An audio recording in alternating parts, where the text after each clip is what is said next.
Hello students, मैं Sandeep Singh welcome करता हूं आपका मैग्नेट ब्रेन्स हिंदी में, जहां पर मिलता है आपको free education from class 7 to 12th। मतलब यहां पे कुछ चैप्टर्स देखने के बाद आपको किसी भी तरीके का कोई सा भी सब्सक्रिप्शन, कोई पैकेज लेने की बिल्कुल भी जरूरत नहीं पड़ती, क्योंकि हम आपके लिए लेकर आते हैं क्वालिटी कंटेंट एक्सपीरियंस टीचर्स के साथ, वो भी फ्री ऑफ कॉस्ट। तो बने रहिए हमारे साथ और हम स्टार्ट कर लेते हैं हमारा चैप्टर नंबर 5, जो कि है गति के नियम। इस चैप्टर में हमने डिस्कस किया इससे जुड़े हुए हर एक छोटे बड़े कॉन्सेप्ट्स को। मतलब इस चैप्टर को इंट्रोड्यूस करने वाला मेन कारक था कि भाई ये जो गति हो रही है वो किस कारण से हो रही है। तो हमने पाया कि गति होने का जो कारक है वो है बल। तब हमने डिस्कस किया बल के 3 नियम के बारे में।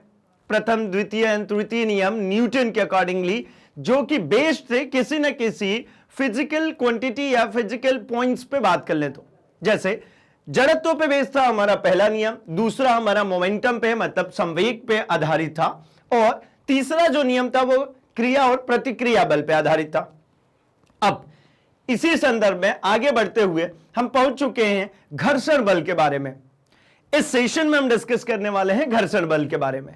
घर्षण बल एक्चुअली होता क्या है, कैसे लगता है और किस किस तरीके से हमारे लिए बेनिफिशियल और कहां कहां पे एज अ लॉस कंसीडर होता है, ये सब कुछ डिस्कस करने वाले हम इस सेशन में। एंड इसी सेशन में डिस्कस करेंगे कि घर्षण बल के जरिए जितने भी फोर्सेस में आने वाली कमियां होती हैं, ऑब्वियसली ये अप्लाइड फोर्स के अपोजिट डायरेक्शन में लगता है, तो वो किस तरीके से कैलकुलेट किए जा सकते हैं। मतलब न्यूमेरिकल प्रॉब्लम्स को कैसे रिजॉल्व करेंगे, इसको भी डिस्कस करने वाले हम इसी सेशन में। तो मतलब एजेंडा क्लियर हो चुका है, इस सेशन में हम क्या बातें करने वाले।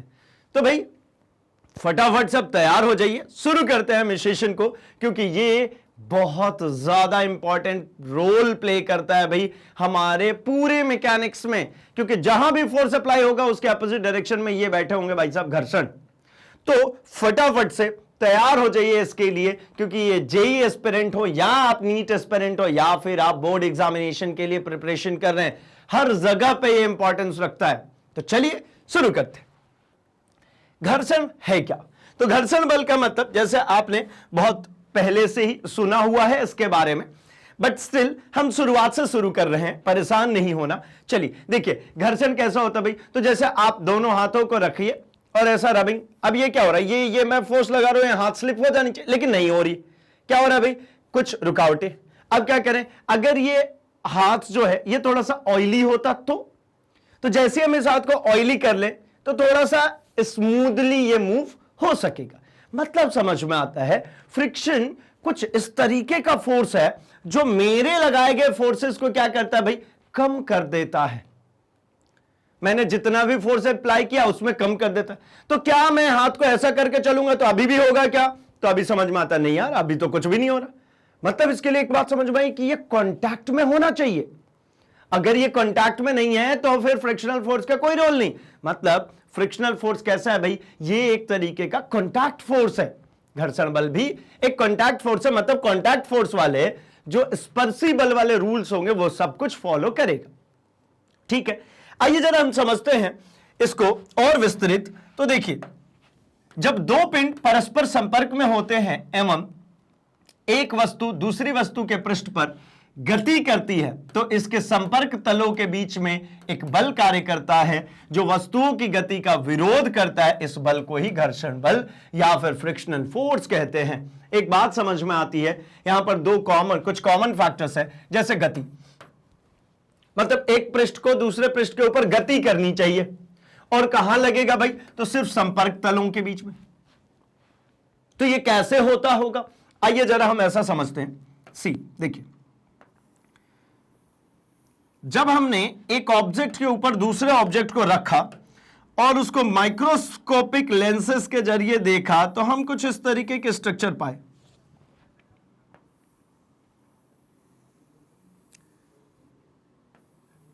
हमने इसको क्या किया, दो सतह जो हमें दिखता है, हम एक्चुअली जब देखते हैं ना तो दो सतह ऐसा दिखता है, बिल्कुल ऐसा। हमें ऐसा महसूस होता है कि ये पूरा का पूरा पार्ट ही एक दूसरे के साथ में टच में। ठीक है, बट होता क्या है इन एक्चुअल प्रैक्टिस कि जब इसको माइक्रोस्कोपिक लेंसेस के जरिए जाकर के देखा तो पता लगा ये ऐसा नहीं, इस तरीके से कांटेक्ट में है। मतलब क्या कि यहां पर अगर डिस्कस करूं मैं तो ये जो पॉइंट है, ये जो पॉइंट है, ये जो पॉइंट है, ये सभी पॉइंट्स की अगर मैं बात करता हूं तो they are the point of contact, ये संपर्क में है। ये जो हैं ये लोग ही सिर्फ और सिर्फ संपर्क में हैं। बाकी हमें देखने में ऐसा लगता है कि भैया पूरी की पूरी बॉडी एक दूसरे के कांटेक्ट में आ गई, लेकिन है नहीं। अब होता क्या है भाई, तो सिर्फ और सिर्फ इसके सरफेसेस ऐसे कांटेक्ट में नहीं आते। जब दो सरफेसेस को एक दूसरे के ऊपर रखा जाता है तो उसके थोड़ा सा इसके कारण की तरफ बढ़ूं तो मैं ऐसा कहूंगा कि भाई उसके जो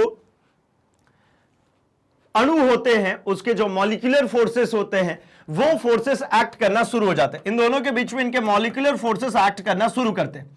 अब हम चाहते हैं कि one object is sliding over, that means कि पहले वाले ऑब्जेक्ट पे दूसरे को ऊपर की तरफ क्या करे, खिसका रहे। ठीक है, ध्यान से समझेंगे। ये आपका रियल प्रैक्टिस में जो आंखों से आपको दिख रहा है ये है, बट इन एक्चुअल प्रैक्टिस जब हम बात करते हैं, जब हम माइक्रोस्कोपी की बात करें तो ऐसा होगा वहां पे। अब इनके बीच में ये मॉलिक्यूलर बॉन्डेज बनी हुई है।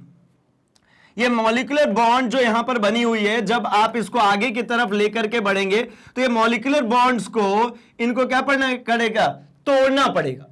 इन मॉलिक्यूलर बॉन्ड्स को तोड़ना पड़ेगा। अगर मॉलिक्यूलर बॉन्ड्स को तोड़ना है आपको तो ऑब्वियस सी बात है, आपने जो भी इसके ऊपर फोर्स लगाई होगी उसमें ये मॉलिक्यूलर बॉन्ड को ब्रेक करने में कुछ ना कुछ फोर्स यहां पे क्या हो गई, खर्च हो गई। तो मतलब ये ब्रेक करने में एक फोर्स खर्च हो रही है मेरे अप्लाइड फोर्स में, अर्थात जो मेरा इंपैक्ट होगा, जो सेकेंड लॉ कहता है कि भैया ये ऑब्जेक्ट जो चलेगा वो चलेगा कैसे, तो force is directly proportional to rate of change of momentum. यही ना, मतलब जो बल लगेगा वो समानुपाती होगा किसके, तो संवेग परिवर्तन की दर के। ये संवेग परिवर्तन की जो दर होगी इसके। अब संवेग परिवर्तन की दर के होगा, अर्थात एक बात समझ में आती है, F proportional to mv minus u upon में t। यानी ये मास में तो कोई चेंज होगा नहीं भैया, ये वेग में चेंज होगा, v माइनस यू अपॉन में t। तो ये कितना वेग में चेंज करा पाएगा अगर ये ब्रेक करने में, देखिए मैंने अगर इसको 10 न्यूटन का फोर्स दिया और 2 न्यूटन इसने खर्च कर दिया किसमें, इसको ब्रेक करने में, तो फाइनली मेरे पास जो ये पहुंचा बल जिसके जरिए अब क्या करना है, मुझे rate of change of momentum cause करना है, वो कितना होगा, 10 माइनस 2 दैट इज 8 न्यूटन। यानी मैं अगर ऐसा कहूं तो जो इफेक्टिव फोर्स होगा, जो प्रभावी बल होगा, वो प्रभावी बल कितना होगा भाई, तो प्रभावी बल हो जाएगा सिर्फ और सिर्फ 8 न्यूटन। यानी rate of change of momentum कितने की वजह से मिलेगा, सिर्फ 8 न्यूटन की वजह से। 2 न्यूटन खर्च हो गया, कहां खर्च हो गया, इसको ब्रेक करने में। तो इसी को हम कहते हैं क्या, फ्रिक्शनल फोर्स। इसी को क्या कहते हैं, फ्रिक्शनल फोर्स, घर्षण बल। चलिए, तो मतलब इसका टेक्निकल रीजन भी समझ में आ गया कि भैया फ्रिक्शनल फोर्स अल्टीमेटली क्या है और कैसे एक्ट करता है, क्यों एक्ट करता है। ठीक है ना। एक और छोटी सी बात समझेंगे, यहां पे जो ये बॉन्ड्स जो ब्रेक कर रहे हैं हम, वहां पर एक पॉइंट ये भी समझ में आता है कि भाई यहां पर कुछ तो ब्लैंक स्पेस है। यहां पर ये जो स्पेस है ये सब क्या है, ये ब्लैंक स्पेस है। ये सब जो स्पेसेस दिख रहे हैं ये ब्लैंक स्पेस है। ये ब्लैंक स्पेस का मतलब क्या समझ में आया, तो एक और बात समझ में आई कि ये जो फ्रिक्शन हमको देखने को मिलता है वो अल्टीमेटली, देखिए क्षेत्रफल, ऐसा कह लूं मैं संपर्कित क्षेत्रफल, जो यहां पर संपर्कित क्षेत्रफल है ये बहुत ही क्या होगा, कम। ये जो संपर्कित, जो टच में है, ये क्षेत्रफल कैसा होता है, कम होता है। संपर्कित क्षेत्रफल जब कम होगा, ठीक है, तो इसका मतलब है कि आपको यहां पर प्रेशर जो होता है, प्रेशर जो होगा ये ज्यादा होगा। प्रेशर मतलब दाब भाई, दाब जो होगा ज्यादा होगा। दाब होता क्या है, तो दाब को भी, ये अल्टीमेटली जो दाब है इसका मतलब ही है कि फोर्स अपॉन एरिया, बल बटा में क्षेत्रफल। अब मैं आपसे कहता हूं कि भाई मैंने जो लिया है यहां पर क्षेत्रफल कम लिया, तो बल का मान कैसा होगा, बल का मान, या तो बल का मान सेम रख लीजिए, बल का मान चेंज ही नहीं करता हूं, चलिए बल का मान उतना ही है, क्षेत्रफल सिर्फ कम किया तो दाब बढ़ जाएगा ना, क्षेत्रफल को कम किया तो दाब क्या होगा, प्रेशर क्या होगा, बढ़ जाएगा। तो मतलब समझ में आता है कि यहां पर जो ये मुझे ये कांटेक्ट में जितने भी पोर्शंस मिल रहे हैं वो सभी पॉइंट्स पे मुझे फोर्स जो होगा वो अल्टीमेटली ज्यादा अप्लाई करना पड़ेगा क्योंकि प्रेशर बढ़ चुका है यहां पर, इसीलिए मुझे घर्षण मिलता है। ठीक है, अब चलते हैं थोड़ी सी और आगे की तरफ बात करते हैं। घर्षण का अल्टीमेट मतलब समझ में आया है, वो ये समझ में आया है कि अगर एक ऑब्जेक्ट है, इस पे मैं अगर फोर्स लगाता हूं और ये अगर किसी सतह पे रखा हुआ है तो ये सतह पर पीछे की तरफ, ये सतह इसको आगे जाने से क्या करेगा, रोकेगा, जिसको हम क्या कहेंगे, जिसको हम कहेंगे घर्षण बल। और थोड़ा सा विस्तृत इसको हम देखेंगे, आइए थोड़ा आगे बढ़ते हैं। तो देखिए भाई, आगे की तरफ बढ़े तो आगे हम उस पॉइंट पे क्या कि यहां पर मान लीजिए एक मेज है, उसके ऊपर कोई वस्तु जैसे किताब रखी हुई। अब हमने क्या किया, तो इसमें एक बल, कार्यरत बल इधर के साइड में हमने लगा दिया। ठीक है, इसको आपके पास में है ना इस तरीके से भी देखने को मिल सकता है, क्योंकि पुली वाले अब क्वेश्चन कर चुके हैं तो मैं जरा उसको भी यूटिलाइज करता हूं। आप ऐसा भी देख सकते हैं, ऐसे क्वेश्चन भी आपको देखने को मिलेंगे। ये एक पूरा ब्लॉक है, ठीक है, ये क्या है, पूरा का पूरा एक ब्लॉक, और इस ब्लॉक को एक थ्रेड के जरिए ऐसा पुली से लटकाया हुआ है, और हमने यहां पर क्या किया, तो हमने यहां पर एक मास नीचे की तरफ लटकाया। अब क्या होगा भाई, नीचे की तरफ जब मैंने मास लटकाया है तो यहां पे फोर्स लग रहा होगा, एक टेंशन लग रहा होगा जो इसको खींच रहा हो, लेकिन खींचने के दौरान यहां पर इस सतह पर, यहां पर इस सतह पर यहां पे क्या हो रहा है भाई, पीछे की तरफ एक फोर्स लग रहा है जिसको हम कहते हैं घर्षण, जिसको हम कह सकते हैं फ्रिक्शनल फोर्स। क्या कह सकते हैं, फ्रिक्शनल फोर्स। मतलब ये कारण क्या है, तो इस पे भी नीचे की तरफ जो लग रहा है वो क्या लग रहा है, एक और चीज है, भार, mg। ये जो भी मास होगा ये mg नीचे की तरफ लगेगा, जिसके कारण यहां सतह पे क्या हो रहा है, पीछे की तरफ कोई फोर्स इसको खींच रहा है, जिसको हम कह रहे हैं घर्षण बल। ठीक है, मतलब एक बात समझ में आ रही है, कार्यरत बल आगे की तरफ होगा, इसका वेट है यहां पर, इसके कारण यहां पे सतह पर कांटेक्ट में रहेगा ये, और कांटेक्ट में होने के कारण पीछे की तरफ एक फोर्स लग रहा है जिसको हम क्या कह रहे हैं, हम कह रहे हैं फ्रिक्शनल फोर्स। तो देखिए यहां पर क्या कह रहे हैं भाई, कह रहे हैं ना कि यदि हम वस्तु को किसी वेग से धक्का दे तो वस्तु कुछ दूर चलने के बाद रुक जाएगी, या कहें तो विरामावस्था में आ जाएगी। ठीक है भाई, तो ध्यान देने वाली बात यह है कि वस्तु क्यों रुकी, क्योंकि हम जानते हैं कि किसी भी गतिशील वस्तु को रोकने के लिए एक बाह्य बल की आवश्यकता होती है। बिना किसी बाह्य बल के कार्यरत हुए न्यूटन्स के फर्स्ट लॉ पे थोड़ा सा चलिए, तो वहां पे क्या कह रहे थे, अगर एक ऑब्जेक्ट मोशन में है, चल रही है, तो हमेशा मोशन में ही रहेगी, चलती ही रहेगी। कब तक, जब तक कि उसके ऊपर कोई असंतुलित बाह्य बल ना लगाया जाए। ठीक है, तो ये क्या है भाई, ये एक बाह्य बल है जो इसको रोकने का काम कर रहा है। कौन, घर्षण।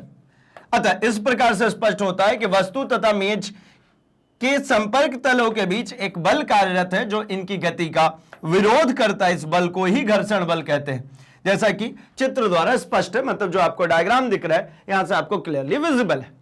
ठीक है, अब ये कितने तरीके के होते हैं, जरा इनके ऊपर चर्चा कर ली जाए।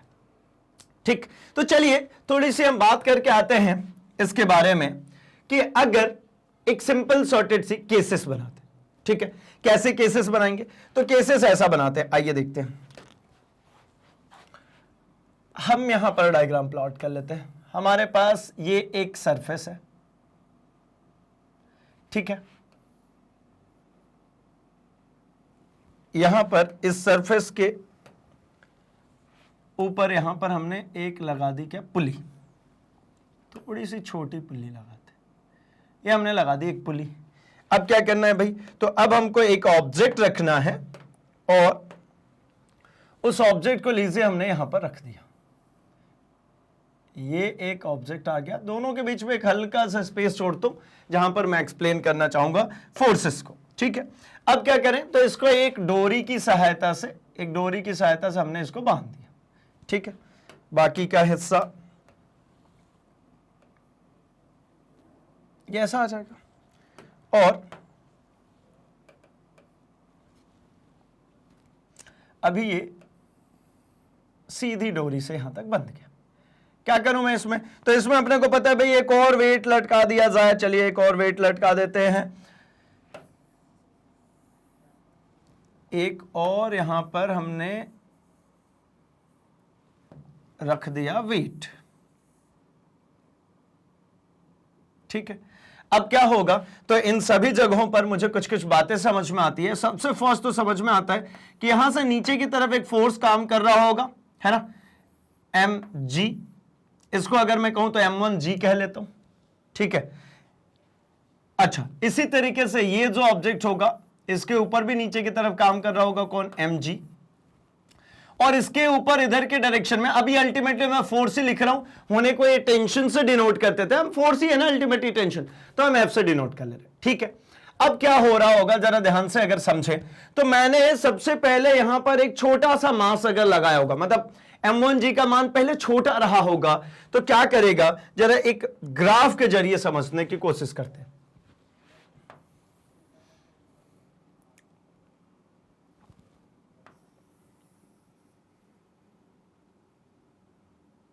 ठीक है, ये हो गई। ठीक, अब जरा हम इसमें बात करें तो मैं कह सकता हूं अप्लाइड फोर्स और फ्रिक्शनल फोर्स के बीच में ये रही ग्राफ। ठीक है, किसके किसके बीच में, अप्लाइड फोर्स और फ्रिक्शनल फोर्स, मतलब यहां पर लगाया गया बल,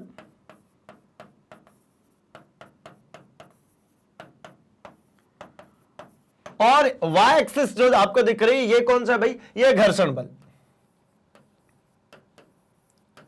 ये ग्राफ में ही यूं कहूं तो ये पूरा टॉपिक समाहित है। अगर ये समझ में आ गया तो बस बाकी की बातें बहुत आसानी से हो जाएंगी। क्या होता है, आप क्या महसूस करते हैं, अगर मैंने शुरुआत में बहुत कम बल नीचे की तरफ, मतलब ये जो खींच रहे हैं ये बहुत कम बल है, यानी अप्लाइड फोर्स कम है। ठीक है, तो एक काम करता हूं, थोड़ा और सिंप्लीफाइड बनाता हूं, इसको हटा ही देते, लो चलो सिंप्लीफाइड। मैं कहता हूं ये ऑब्जेक्ट था, इस ऑब्जेक्ट के ऊपर हमने इधर के डायरेक्शन में लगा रखा है क्या, फोर्स। ये फोर्स को मैं कहूंगा फोर्स अप्लाइड, मतलब ये हो गया मेरा एफ, फोर्स अप्लाइड। जब मैंने इसको फोर्स अप्लाइड इसके ऊपर लगाया फोर्स, तो यहां पे क्या काम करना शुरू करेगा भाई, इन दोनों सतहों के बीच में घर्षण काम करना शुरू करेगा, और घर्षण मुझे क्या करेगा, रोक के रखेगा। यानी इनिशियली मैं बल लगाया जा रहा हूं, लेकिन ये ऑब्जेक्ट चलने के लिए तैयार नहीं है। यानी शुरुआत में मेरे को कुछ इस तरीके से लाइन मिलेगी, यानी लगाया गया बल, घर्षण बल, दोनों एक दूसरे के प्रोपोर्शनल है, कुछ भी नहीं हो रहा, कोई बदलाव नहीं हो रहा, लेकिन मैं बल और बढ़ाता गया। ये मैं क्या कर रहा हूं, ये खींच रहा हूं, और तेजी से खींचना शुरू किया। तो जब और तेजी से, ये देख रहे हैं ना, मैंने अगर एक्स एक्सिस की तरफ में लगाया गया बल की डायरेक्शन में यहां पर वैल्यू बढ़ाना शुरू किया, इसका मतलब है कि मैंने ज्यादा बल लगा के इसको खींचा, लेकिन इसमें कोई परिवर्तन नहीं हो रहा, चल ही नहीं रहा। थोड़ी देर के बाद मुझे पता चला कि ये क्या हुआ भाई, तो ये थोड़ी देर के बाद में चलना शुरू हो जाएगा। ये थोड़ी देर तक तो नहीं चलेगा, लेकिन थोड़ी देर के बाद में क्या हो जाएगा, चलना शुरू कर देगा, चलने लग जाएगा। मतलब एक बात समझिए, जब आपने किसी भी ऑब्जेक्ट को चलाने की कोशिश की होगी, जैसे मान लीजिए एक पत्थर ही है, उसको खींचने की कोशिश की होगी, क्या कंडीशंस बनती है भाई, सबसे पहले तो आप उस पत्थर को अपनी तरफ खींचते हैं, तो शुरुआत में तो वो चलता ही नहीं भाई। आप इसको इनर्शिया से भी जोड़ सकते हैं, कैसा इनर्शिया, तो शुरुआत में आप कहते हैं ना कि पहले उसकी इनर्शिया चेंज करनी, मतलब वो रेस्ट में, विरामावस्था में, उसको गत्यावस्था में लाना है, तो एक्सेसिव फोर्स चाहिए, ज्यादा बल लगानी पड़ेगी, तब वो गत्यावस्था में आएगा। तो मतलब मैं अब आकर के इसको घर्षण से जोड़ूं आपके लिए, तो देखिए शुरुआत में मैंने बल लगाया, वो क्या था भाई, वो घर्षण बल लग रहा था उसके ऊपर, जिसके कारण चलने नहीं दे रहा था। तो इसलिए इसका नाम है, यहां तक ये जो बल लग रहा है इसको हम कहते हैं स्थैतिक घर्षण। क्या कहते हैं इसको हम कहते हैं स्थैतिक घर्षण,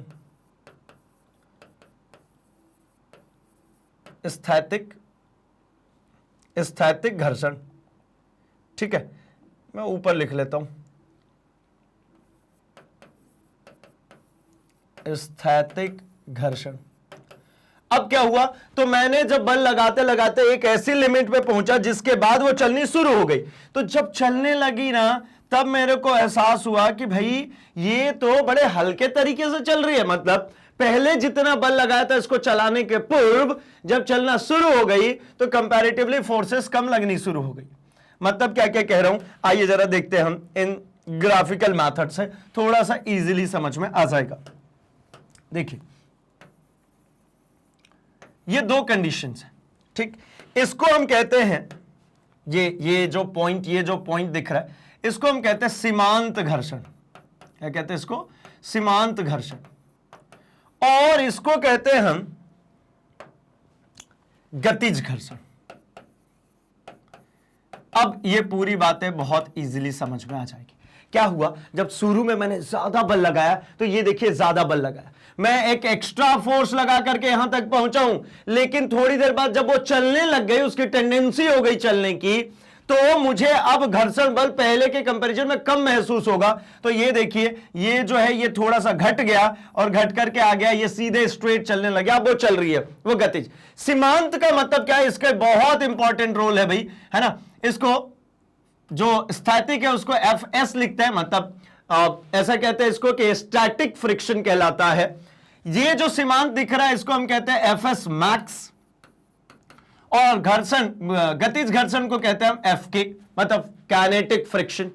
ठीक है, मैं अभी नाम याद करा दूंगा, चिंता मत कीजिए, बस मैं आपसे कुछ पूछ रहा हूं, उसकी बात करेंगे हम। थोड़ा सा इसको इनर्शिया से जोड़ के ले आते हैं ताकि आपको समझना आसान हो जाए। मैं क्या बोलता हूं, आप साइकिल पे बैठे, देखिएगा भैया ये पूरा घर्षण यहीं कहीं हमारे क्लियर हो जाने वाला। साइकिल पे बैठे, ये रही साइकिल का पैडल, ठीक है, ये क्या है हमारी साइकिल का पैडल। अब जब हम साइकिल चलाने की कोशिश करते हैं, ठीक है ना, तो क्या होता है, पहला हाफ, ये पैडल का पहला हाफ जब नीचे आएगा तो ज्यादा फोर्स लगानी पड़ती है। दूसरा हाफ पैडल का, है ना, ऐसा पैडल है, ये पहला हाफ ज्यादा फोर्स के साथ में, अब ये दूसरा हाफ जब जाता है तो कंपैरेटिवली कम बल, तीसरे हाफ तक आते आते अब स्मूथ हो जाता है, अब नॉर्मली आप चल रहे हैं। क्या पहली बार जितना फोर्स लगाया था आपने साइकिल के पैडल पे पहले हाफ कंप्लीट करने में, क्या पूरी जर्नी के दौरान उतने ही फोर्स लगाते रहते क्या? तो आप कहेंगे नहीं। तो लिमिटिंग फ्रिक्शन जो है, जो सीमांत घर्षण है, जो यहां पर आपको दिख रहा है, ये फ्रिक्शन की जब हम बात करेंगे तो ये वो फोर्स ऑफ फ्रिक्शन है जिसके पहले अगर आप फोर्स लगा रहे हैं तो ये ऑब्जेक्ट नहीं चलेगा, स्थैतिक रहेगा, रुका हुआ रहेगा, और इसके बाद चलेगा तो ये ऑब्जेक्ट चलना शुरू कर दिया। मतलब मैं ऐसा कहता हूं कि Fs मैक्स ये बीचों बीच में है, इससे अगर वैल्यू कम रही तो आपको जो मिलेगा वो मिलेगा स्टैटिक फ्रिक्शन।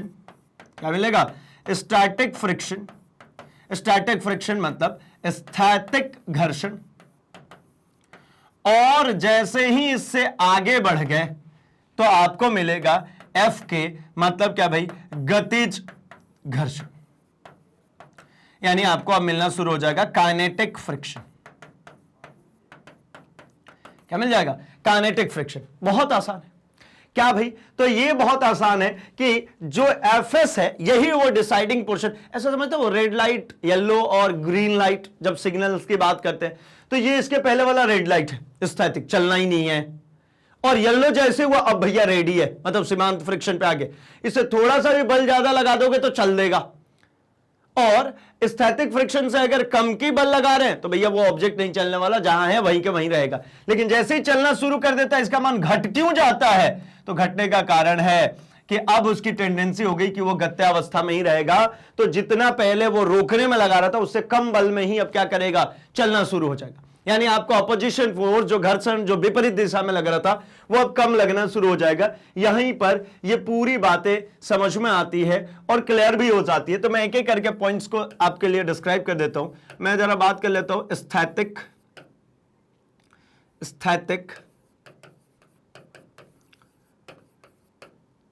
घर्षण। स्थैतिक घर्षण की जब हम बात करेंगे, ठीक है, तो स्थैतिक घर्षण होगा कितना भाई? तो ये स्थैतिक घर्षण मतलब Fs से डिनोट करते हैं। है कब का? जब वस्तु गति नहीं कर रही है, उसके पूर्व की जो घर्षण बल है उसी को कहते हैं स्थैतिक घर्षण। आइए, तो हमें यहां पे दिख रहा है दो तरीके, गतिज घर्षण और स्थैतिक घर्षण, और इन दोनों के बीच में जो आता है उसको हम क्या कहते हैं? Limiting friction. ठीक है, सीमांत घर्षण। ये कोई कैटेगरी नहीं है, ये इन दोनों के बीच की एक इंटरमीडिएट कंडीशन। ये रहा इसके ग्राफिकल रिप्रेजेंटेशन, ये रही हमारी स्थैतिक, ये रही हमारी काइनेटिक। ठीक है, अब यहां पर क्या क्या बातें होती हैं, चलिए जरा हम आगे की तरफ बढ़ते हैं और डिस्कस करते हैं। तो देखिए, सबसे पहले हम गतिज की बात करते हैं, आखिरी से स्टार्ट करते हैं। जब चलना शुरू हो गया तो गतिज मतलब जब दो वस्तुओं के बीच परस्पर गति होती है तो इन वस्तुओं के बीच एक बल आरोपित होता है जिसको गतिक घर्षण कहते हैं, यानी काइनेटिक फ्रिक्शन कहते हैं। अर्थात दो वस्तुओं के बीच उनकी गति के कारण उत्पन्न बल को गति घर्षण बल कहते हैं। यानी एफ के से डिनोट करते हैं भाई काइनेटिक फ्रिक्शन। क्या है ये? Kinetic friction. अब एक बात समझिएगा, जब कोई ऑब्जेक्ट ये रखा हुआ है और इसके ऊपर एफ अमाउंट का फोर्स इधर की तरफ लग गया, ठीक है, तब यहां पर एक बात समझने की और है कि इसको फ्रिक्शनल फोर्स पीछे की तरफ खींचेगा, इसको फ्रिक्शनल फोर्स जो है ये पीछे की तरफ खींचेगा, ठीक है। यहां पर मैं इसको कह लेता हूं ये काइनेटिक है, के कह लेता हूं। चलिए, अब नीचे की तरफ क्या काम कर रहा होगा भाई? तो नीचे की तरफ काम कर रहा होगा mg, और इसको रोकने वाला कौन होगा? R, reaction, normal reaction. ये mg क्या है? तो ये m मास का ऑब्जेक्ट था जिस पर नीचे की तरफ गुरुत्वीय बल लग रहा था, mg से नीचे खींच रहा था, ऊपर r क्या है? इसका रिएक्शन। तो यहां पर जो काइनेटिक फ्रिक्शन होती है एफ के, ये डायरेक्टली प्रोपोर्शनल होती है नॉर्मल रिएक्शन की। मतलब मैं कह सकता हूं गतिज घर्षण बल समानुपाती होता है किसके भाई? तो नॉर्मल रिएक्शन, लंबवत प्रतिक्रिया के। लंबवत प्रतिक्रिया समझते होंगे, जितनी ज्यादा तेजी से ये mg नीचे की तरफ खींचेगा उतना ज्यादा ही मुझे यहां पर फ्रिक्शन देखने को मिलने वाला है। सीधी बात यही हुई ना, जितना ज्यादा नीचे की तरफ, मतलब इसका मास जितना ज्यादा होगा उतना ज्यादा मुझे यहां पर फ्रिक्शन देखने को मिलने वाला है। अर्थात गतिज घर्षण बल डायरेक्टली प्रोपोर्शनल हो गया किसके? लंबवत प्रतिक्रिया के। मुझे पता है प्रोपोर्शनैलिटी साइन हटता है तो कांस्टेंट आता है, चलिए लगाते हैं कांस्टेंट। तो प्रोपोर्शनैलिटी साइन हटाते ही जो कांस्टेंट आएगा उसको हम कहते हैं म्यू के।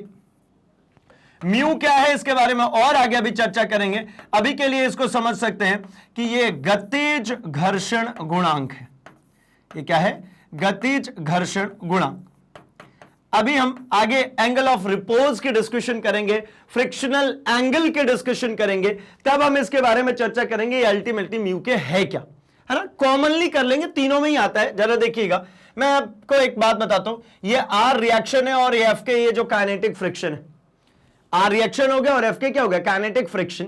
लेकिन एक बात समझ में आती है कि भैया इन दोनों की वजह से कोई तीसरी फोर्स अगर एक्ट कर रही है एक ही चीज पर, ये भी और ये भी, अगर मैं आर की बात करूं तो ये भी एक रिएक्शन है। किसका रिएक्शन है? इस mg का।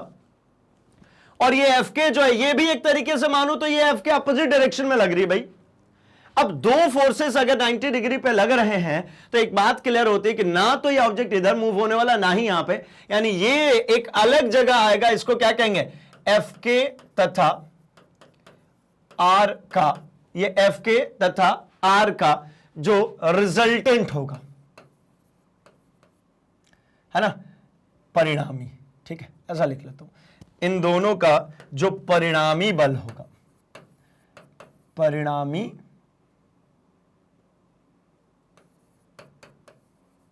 बल, ठीक है, ये इनका परिणामी बल है। किसका? एफ के और आर का ये है परिणामी बल। बात समझ में आ गई होगी कि भैया ये डायरेक्शन ये वाली होने वाली है ना। तो म्यू के यहीं कहीं से आएगा, हम जरा डिस्कस करेंगे इसके बारे में। बट पॉइंट इज दैट कि हमें यह बात क्लियर हो जानी चाहिए कि काइनेटिक फ्रिक्शन क्या है। काइनेटिक फ्रिक्शन मतलब क्या? सीधी लाइन में याद कीजिए, अगर एक ऑब्जेक्ट एक दूसरे ऑब्जेक्ट के ऊपर मूव कर रहा है तब लगाए गए बल के विपरीत दिशा में जो बल कार्यरत हो रहा है वही है भैया काइनेटिक फ्रिक्शन। ये रही काइनेटिक फ्रिक्शन। डिपेंड किस पे करती है? तो गतिज घर्षण बल डिपेंड करता है नॉर्मल रिएक्शन पे। नॉर्मल रिएक्शन क्या होता है भाई? तो ये होता है हमारा mg, जो वेट जिसकी वजह से वस्तु को नीचे खींची जा रही है उसी का रिएक्शन है वो, मतलब F k directly proportional to R. Proportionality sign हटाते तो एक कांस्टेंट आता है, वो कांस्टेंट कौन है? म्यू। के क्यों लगाया? तो के लगाया काइनेटिक के लिए। के किसके लिए लगाया? काइनेटिक के लिए। मतलब F k is equals to mu के टाइम्स ऑफ आर, जहां पर म्यू के एक नियतांक है जिसे गतिज घर्षण गुणांक कहते हैं। ठीक, चलिए, आई होप इतनी सी बात आपको क्लियर। आगे बढ़ता हूं जरा। मैं अगर अगले में बढ़ूं स्थैतिक घर्षण बल की, तो फिर से वही बात करेंगे, जब दो वस्तु एक दूसरे के संपर्क में होती हैं लेकिन उनके बीच कोई गति नहीं होती है, अर्थात वह विरामावस्था में होती है, तो इन वस्तुओं के बीच आरोपित बल को स्थैतिक घर्षण बल, स्टैटिक फ्रिक्शनल फोर्स कहते हैं। अर्थात दो वस्तुओं के बीच उनकी विरामावस्था के कारण उत्पन्न स्थैतिक घर्षण बल कहते हैं। जो बल उत्पन्न होगा किसके कारण? विरामावस्था के कारण, उसको स्थैतिक घर्षण बल कहते हैं। Fs से डिनोट करते हैं इसको, किससे? Fs। Fs भी क्या होता है भाई? तो ये भी सेम देखिए, अभी हमने कंडीशन मानी थी कि ऑब्जेक्ट चलने लगा था। अभी मैं बोलता हूं कि ये मेरा लगाया गया बल है, इसके पीछे की तरफ यहां पर लग रहा है क्या भाई? तो यहां पर लग रहा है स्थैतिक फ्रिक्शन, ये चल नहीं पा रहा। लेकिन दो बातें तो क्लियर हो जाती है ना, जैसे ही कहीं पर कोई ऑब्जेक्ट दिखे, ये दो बातें तो आपके दिमाग में घूमी जानी चाहिए। क्या? कि यहां पर मास होगा और इसका गुरुत्वीय त्वरण द्वारा खींचा जाएगा नीचे, मतलब mg, और ऊपर की तरफ नॉर्मल रिएक्शन काम करेगा। तो फिर से मैं कहूंगा क्या कि स्थैतिक घर्षण बल, इसीलिए टॉपिक है ना बहुत आसान लगता है, पता है क्यों? सिमिलैरिटीज हैं।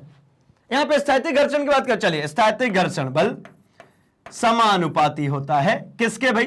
तो ये समानुपाती होता है नॉर्मल रिएक्शन के, मतलब अभिलंबवत प्रतिक्रिया के। यानी ऐसा कहूं तो मैं कह सकता हूं कि Fs is also directly proportional to normal reaction R। अब जब प्रोपोर्शनलिटी हटाएंगे तो भैया जब उसके लिए एफ के म्यू के लिखा था तो उसके लिए म्यू एस लिख देता हूं। ये क्या हो जाएगा? Fs is equal to mu s times of R। मतलब यहां पर म्यू एस कोई पूछ ले कि ये क्या है, तो म्यू एस क्या है भाई? म्यू एस है हमारा, क्या होगा म्यू एस? तो ये होगा स्थैतिक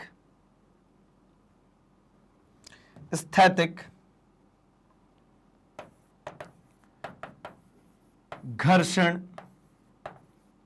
गुणांक। क्या होगा ये?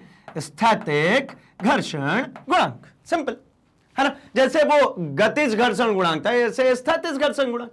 मतलब एक बात समझ में आ रही है क्या?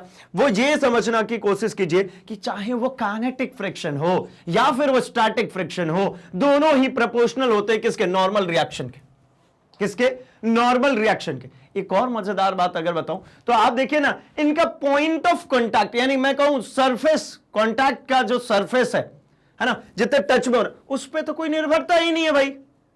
ठीक है, सरफेस ऑफ कांटेक्ट पे कोई लेन देन नहीं है, यानी ये जो फ्रिक्शन है ये इस पे निर्भर नहीं कर रहा। लेकिन हमें तो समझ में आता है यार ये पॉइंट ऑफ कांटेक्ट पे निर्भर करना चाहिए। तो कैसे होता है इस पे हम और अभी विस्तृत चर्चा करेंगे, जहां से हम समझने की कोशिश करेंगे कि भाई ये पॉइंट ऑफ कांटेक्ट का फिर रोल क्या था। हमें तो ऐसे ही समझ में आता है ना, ज्यादा एरिया अगर घिस रहा होगा तो भाई क्या होगा? वो ज्यादा फ्रिक्शन देगा। ठीक है, समझ में भी आता है, लेकिन कैसे डिफरेंशिएट करें यहां पे तो फॉर्मूले में इंट्रोड्यूस नहीं हो रहा। आइए चलिए हम आगे बढ़ते हैं और जरा डिस्कस करते हैं हम किसको, कि भाई ये जो म्यू एस म्यू के जो चल के आ रहा है, इसके बारे में हम थोड़ी सी चर्चा करते हैं और समझते हैं सबसे पहले तो कि क्या म्यू एस और म्यू के, इन दोनों में से बड़ा कौन होगा और छोटा कौन होगा? क्या काइनेटिक फ्रिक्शन ज्यादा बड़ी होगी या फिर स्थैतिक फ्रिक्शन ज्यादा बड़ी होगी? ठीक है, तो चलिए देखते हैं हम जरा एक अगले पॉइंट पे इस लिमिटिंग फ्रिक्शन को। पहले ये जो हमारा लिमिटिंग फ्रिक्शन था इसको जरा देखते हैं। तो जब हम सीमांत घर्षण बल की बात करते हैं, किसकी? सीमांत घर्षण बल की। तो सीमांत घर्षण बल क्या होता है भाई? ये वो कंडीशन है जब मैं कह सकता हूं कि इसको मैं कह सकता हूं एफएस मैक्स। एफएस मैक्स मतलब क्या? ये स्थैतिक घर्षण बल का, स्थैतिक घर्षण बल का वह अधिकतम मान, क्या हो जाएगा? वह अधिकतम मान जिसके बाद कोई पिंड चलना प्रारंभ कर दे, चलना प्रारंभ कर दे, मतलब कोई पिंड चलना शुरू कर देगी इसके बाद, है ना। तो मैं क्या कह सकता हूं? अधिकतम मान कह रही तो रहे, यहां पे क्या कह रहे हैं भाई कि अधिकतम मान, किसका अधिकतम मान? तो स्थैतिक घर्षण का। तो एफएस मैक्स लिख लेता हूं, सीमांत घर्षण बल हो जाएगा। तो अगर सीमांत घर्षण बल से थोड़ा सा कंपैरिजन लेकर के आऊं तो आपको क्या समझ में आता है कि ये जो एफएस मैक्स है ये ज्यादा होगा किससे भाई? एफएस से। ठीक है, एफएस मतलब क्या? स्थैतिक घर्षण। और ये कम होगा किससे? एफके से। मतलब मैं ऐसा लिखता हूं कि अगर इस एफएस मतलब क्या? तो स्थैतिक घर्षण जो होता है ये कम होता है किससे?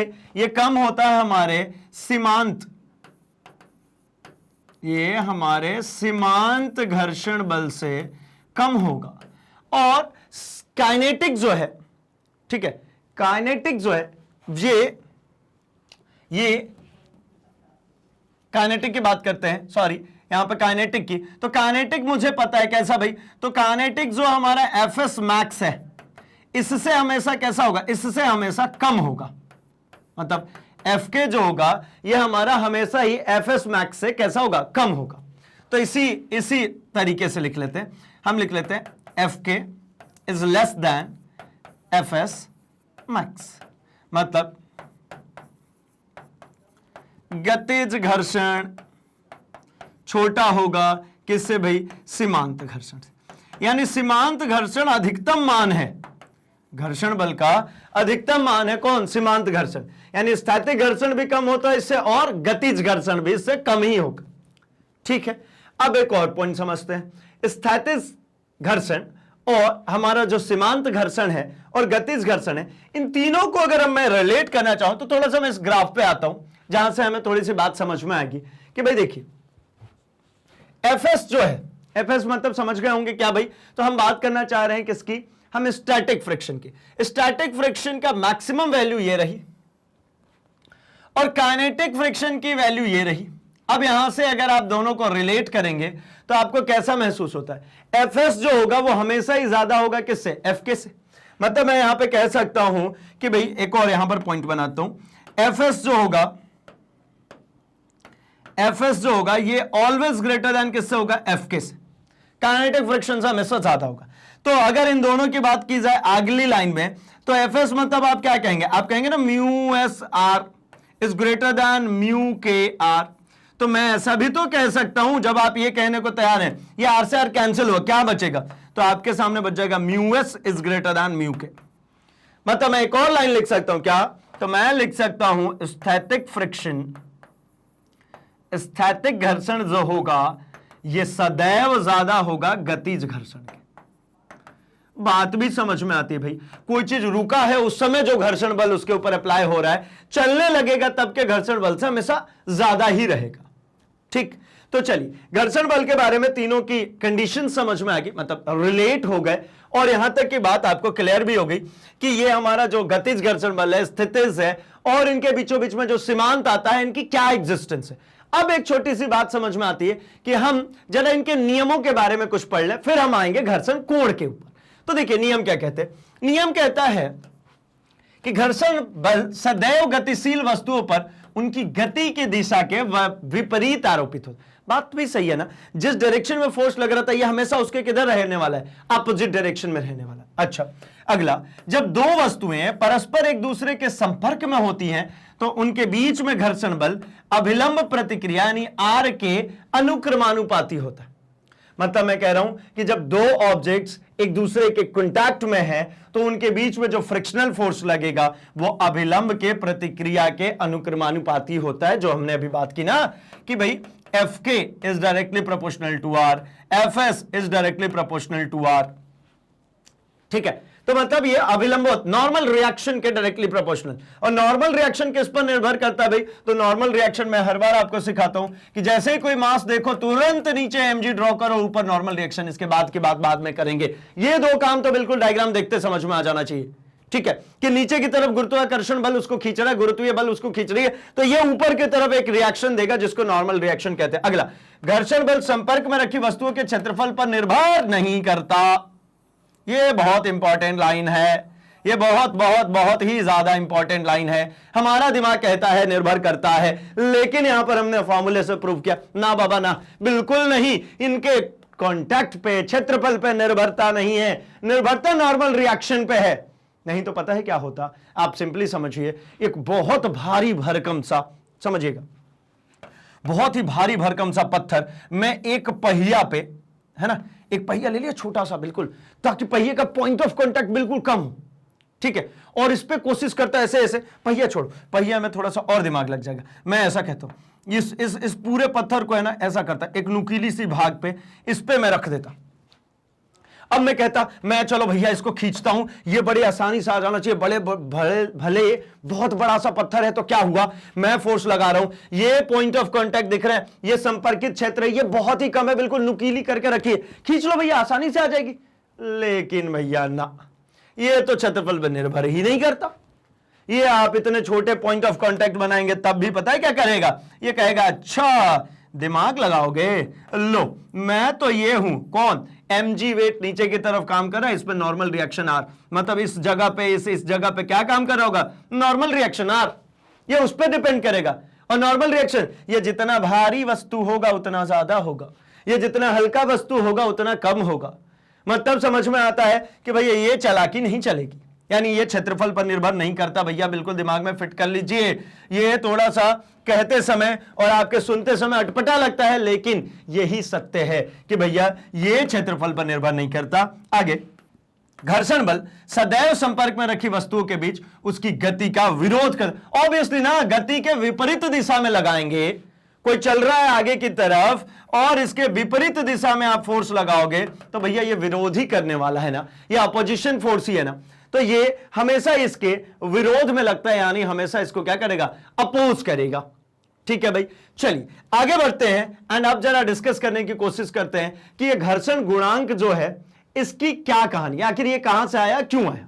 तो इन शॉर्ट इसको समझे तो भैया एक बात समझ में आई थी हमको कि हमेशा ही मेरा लगाया गया घर्षण बल क्या होगा, लगाया गया जो भी, एक्चुअली घर्षण बल लगाते नहीं, लगाते तो हम बल है, घर्षण हमको अपोज करता है, तो मैं ऐसे कह सकता हूं घर्षण बल हमेशा समानुपाती होता है किसके, तो लंबवत प्रतिक्रिया के। यहीं से ये चल कर के आया भाई, यानी यूं कह लिया जाए कि हमारा हमेशा घर्षण बल, यानी एफ एस लिखूं, एफ के लिखूं, तो ये हमेशा ही एफ स्मॉल एफ लिख देता हूं, ठीक है, डायरेक्टली प्रोपोर्शनल होगा किसके, म्यू के। म्यू कौन है, तो सॉरी आर के, है ना, और जब ये आर को हटाते तब आता है एक कांस्टेंट म्यू, यही है म्यू, यही है हमारा घर्षण गुणांक, यानी म्यू इक्वल्स टू क्या होगा, तो ये हो जाएगा एफ अपॉन आर। अगर स्थैतिक की बात करूं तो म्यू एस इक्वल्स टू आप कहेंगे एफ एस अपॉन आर, ठीक है, या यही बराबर हो जाएगा किसके, एफ एस मैक्स अपॉन में आर, ठीक, और म्यू के की अगर बात करें तो ये हो जाएगा एफ के अपॉन में आर। अब एफ के क्या है भाई, तो काइनेटिक फ्रिक्शन, म्यू के क्या है, तो भाई काइनेटिक फ्रिक्शनल कोएफिशिएंट है ये, है ना, कोएफिशिएंट ऑफ काइनेटिक फ्रिक्शन, यानी ये है गतिज घर्षण गुणांक। यहां पर म्यू एस कौन है, तो म्यू एस है भाई स्थितिज घर्षण गुणांक, और एफ एस कौन है, तो एफ एस है स्थैतिक घर्षण बल, और एफ एस मैक्स कौन है, तो सीमांत बल, ठीक है, सीमांत घर्षण बल। देखिए घर्षण के नियम से स्पष्ट होता है कि घर्षण बल एफ अभिलंब प्रतिक्रिया आर के अनुक्रमानुपाती होता है, यानी F directly proportional to R, या कहें एफ, ये कैपिटल आर भाई, F is equals to mu R. Mu एक नियतांक है जिसे घर्षण गुणांक कहते हैं, यानी mu equals to F upon are.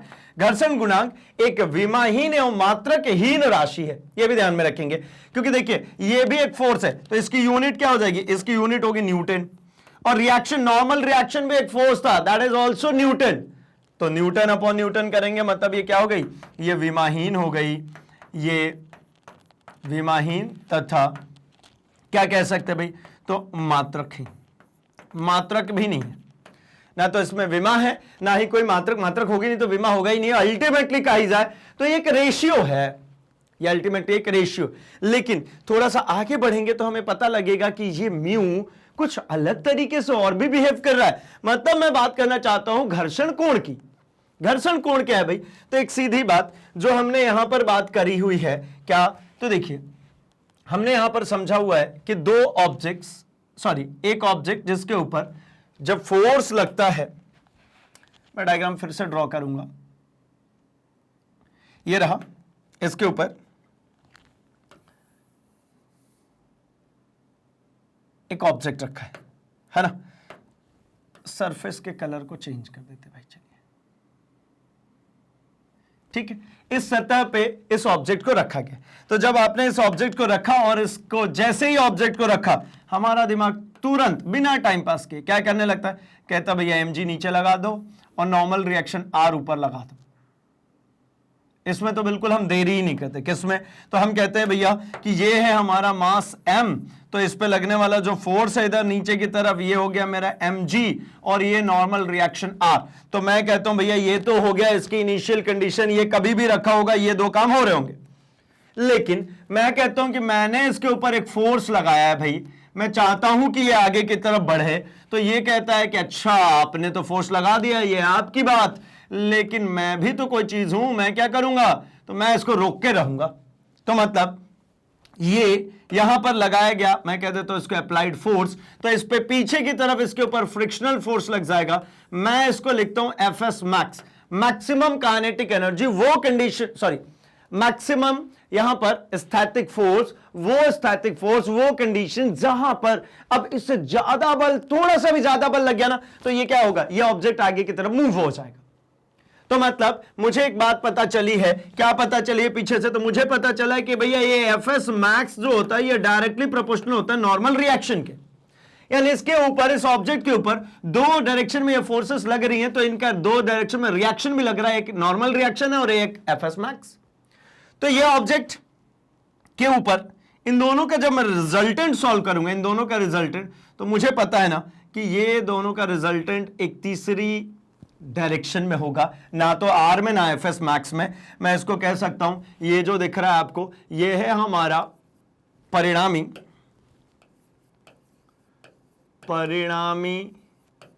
बल, किसका भाई, एफएस मैक्स एंड आर का। तो अब इसी पर हम छोटी छोटी सी बातों को लेकर के चर्चा करने वाले हैं। क्या भाई, तो मैं आपसे ये कहता हूं कि चलिए इसके लिए जरा मैं कुछ कैलकुलेशंस बनाता हूं। तो मैं कहता हूं कि ये ऑब्जेक्ट के ऊपर नॉर्मल रिएक्शन तो काम कर ही रहा होगा ना, ये जरा सा समझिए, ये ऑब्जेक्ट रखा है, इसके ऊपर mg नीचे की तरफ काम करिए, तो नॉर्मल रिएक्शन r तो काम कर ही रहा होगा। अब लगाए गए बल के कारण इधर में fs आ गया, ये लगाया गया बल के कारण एफएस आ गया, तो इस ऑब्जेक्ट के लिए रिजल्टेंट जो कैलकुलेट होगी वो कहां कैलकुलेट होगी, तो मैं कहूंगा भैया ये आर से थीटा एंगल पीछे की तरफ। नॉर्मल रिएक्शन तो ऑब्जेक्ट रखे थे तब भी लग रहा था, आप उसमें ये लिमिटिंग फ्रैक्शन तक पहुंचे या नहीं पहुंचे, एफएस मैक्स मतलब सीमांत घर्षण तक आप पहुंचे या नहीं पहुंचे, यह रिएक्शन तो लग रहा था। सीमांत घर्षण के बाद कब आई, जब आपने इधर फोर्स लगाया, तो मतलब ये नॉर्मल रिएक्शन से ही काउंट की जाएगी एंगल, और एंटी क्लॉकवाइज। तो ये मुझे बात समझ में आ गई है कि यहां पर मुझे एक एंगल मिला, that is this is the angle theta. तो मैं जब वहां पर एक परपेंडिकुलर ड्रॉ कर चुका हूं, तो एक परपेंडिकुलर यहां पर भी ड्रॉ करता हूं। और मैं अगर इसमें कुछ बात करूं तो मैं ऐसा कह सकता हूं क्या कि अगर ये थीटा है तो ये भी थीटा होगा। ऑब्वियसली पैरेलल लाइन है, एक पैरेलल लाइन है, और इसको इस तरीके से कोई एंगल कट कर रहा है, तो यहां पर मुझे क्या समझ में आता है भाई कि ये जो एंगल होगा, ये जो एंगल बनेगा, ठीक है, ये सेम एंगल यहां पर भी होगा। ठीक, इसी प्रकार से मतलब एक दूसरे के जस्ट अपोजिट एंगल्स जो होते हैं वो कैसे होंगे, इक्वल होंगे। अब ये दोनों एंगल्स अगर इक्वल हो गए, ठीक है ना, अब दोनों एंगल्स इक्वल हो गए तो क्या काम करना है, तो सीधी सिंपल सी बात करनी है भाई कि अब मैं लिखना चाहूंगा, इसको कुछ नेमिंग दे देते हैं। चलिए इसको नेमिंग किया जाए, मैं इसको कह देता हूं पॉइंट O, इसको पॉइंट कह दिया जाए क्या, इसको कह देता हूं मैं B, इसको मैं कह देता हूं A, इसको मैं कह देता हूं C। ठीक, अब देखिए बहुत ही आसानी के साथ में मैं बात करता हूं त्रिभुज, त्रिभुज कौन सी भाई, तो OCB में मुझे ये कोण चाहिए, यही कोण ही निकालना ना, घर्षण कोण मतलब ये कोण निकालना। तो मैं इस कोण को निकालता हूं, मैं लिखता हूं tan theta is equals to, tan theta क्यों, क्योंकि इसी के जरिए निकाल पाऊंगा। मैं चाहूं तो सीधे भी लिख सकता हूं क्या, थीटा कोण बराबर क्या होता है, तो कोण बराबर होता है भाई आर्क बटा में रेडियस। आर्क मतलब क्या भाई, मतलब आर्क मतलब ये हो गया कौन सा, तो ये हो जाएगा हमारा CB लाइन, और रेडियस मतलब कौन सा हो जाएगा, तो ये हो गया OB लाइन। ठीक है, CB अपॉन OB, ये देखिए OB ये और CB ये हो जाएगा थीटा। ये अल्टीमेटली अगर बात करें तो 90 डिग्री ट्रायंगल होगा, तो 90 डिग्री के ट्रायंगल में ये तो कहला गया क्या, CB का मतलब क्या कहेंगे, तो लंब कहलाएगा भाई, थीटा के सामने वाला भुजा हमेशा लंब होता है। OB का मतलब क्या कहेंगे, तो ये कहेंगे आप आधार है। तो मतलब आपको मिल गया लंब बटा आधार। तो मैं इस थीटा को tan थीटा लिख दूं तो क्या बुराई है?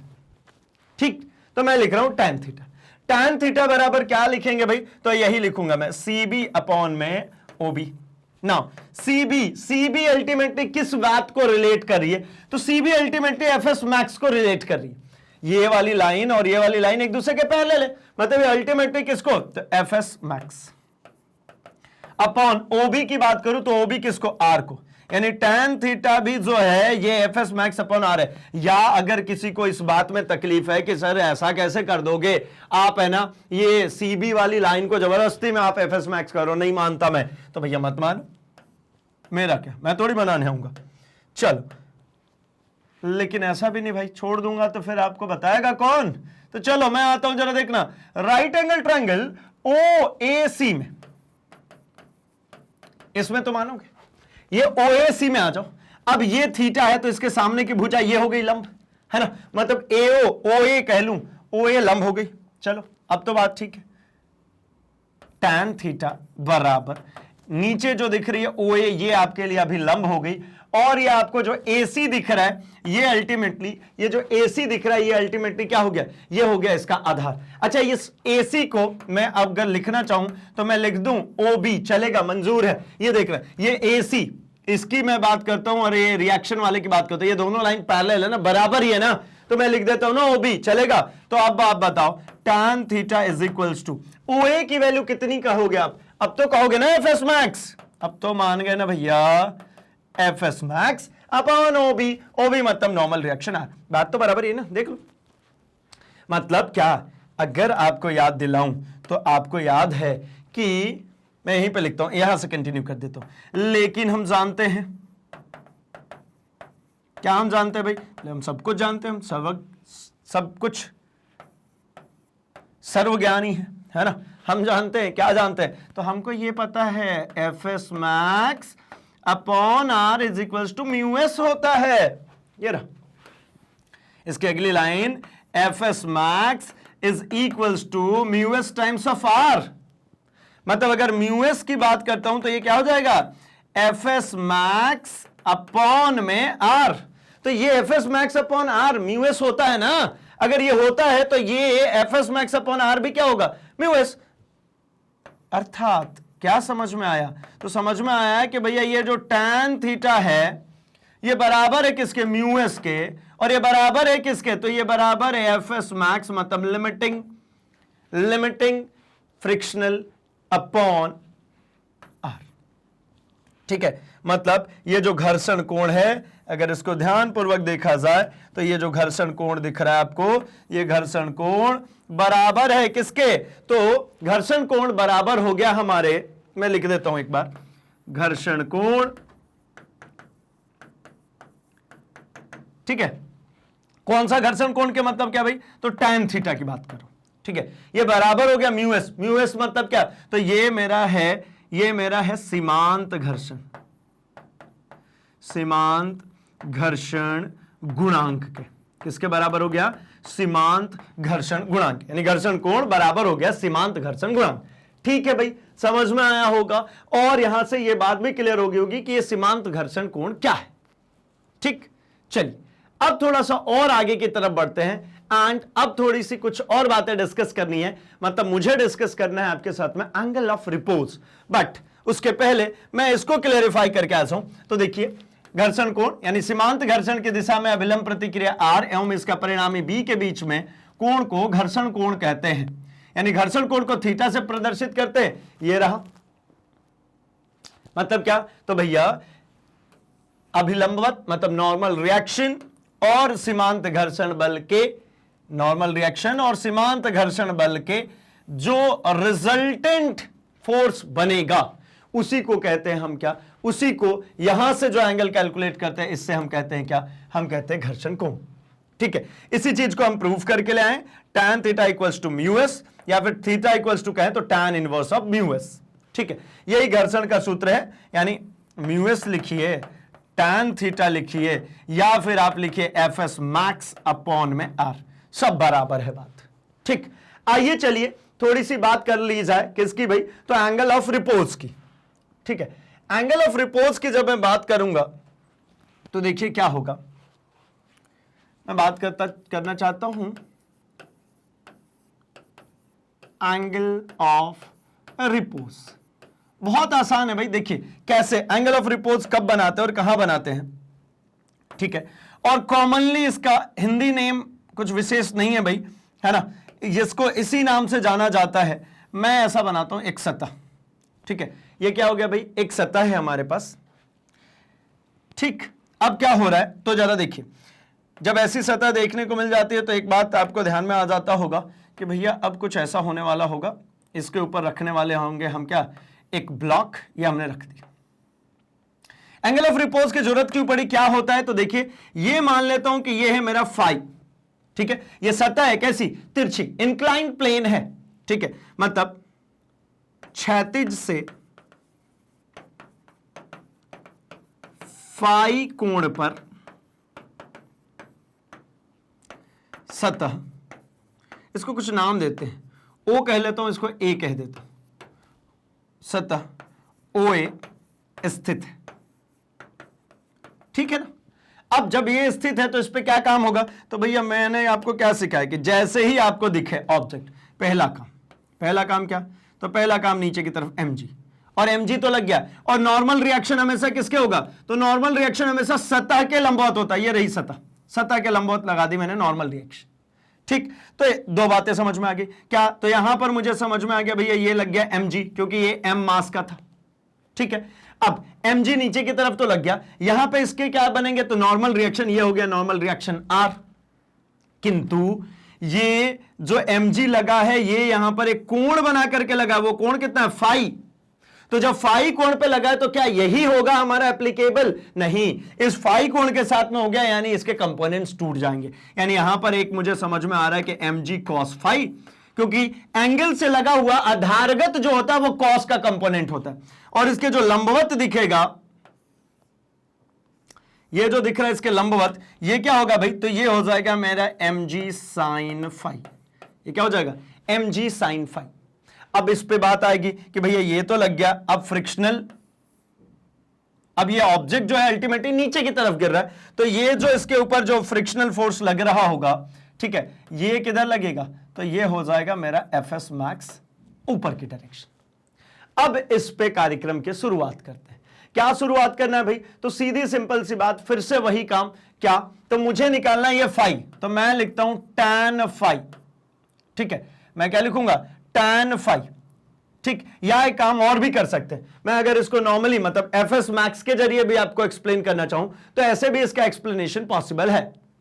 अब ये Fs max है, इसका मतलब समझ में आ रही कि चल तो नहीं रही ऑब्जेक्ट, मतलब मैं ऐसा लिख सकता हूं क्या कि Fs max जो होगा ये इक्वल हो जाएगा किसके, mg sin फाई के। अब बोलोगे क्यों होगा, तो मैं बोलूंगा कि भैया ये चल नहीं रहा, अगर चल रहा होता तो मैं इसको लिखता कि Fs max माइनस हो गया और ये इधर आगे की तरफ चल पड़ा, चल नहीं रहा है ना, जस्ट चलने ही वाला है, तो मतलब Fs max बिल्कुल बराबर हो जाएगा mg sin थीटा के, और जैसे ही mg sin थीटा के मान में थोड़ी सी भी बढ़ोतरी हुई ये चल पड़ेगा। चलो मेरे को काम तो यहीं तक है, इक्वेशन नंबर फर्स्ट। इसी प्रकार अगर मैं लिख लूं किसको भाई, तो मैं लिखता हूं यहां पर नॉर्मल रिएक्शन R को, तो नॉर्मल रिएक्शन किसके बराबर है, mg sin फाई। अब तक तो ये बात बहुत प्यारे तरीके से आपको समझ में आ चुकी होगी, क्योंकि हमने FBD फ्री बॉडी डायग्राम हमने बहुत ही क्लियर कट वे में कंप्लीट किया।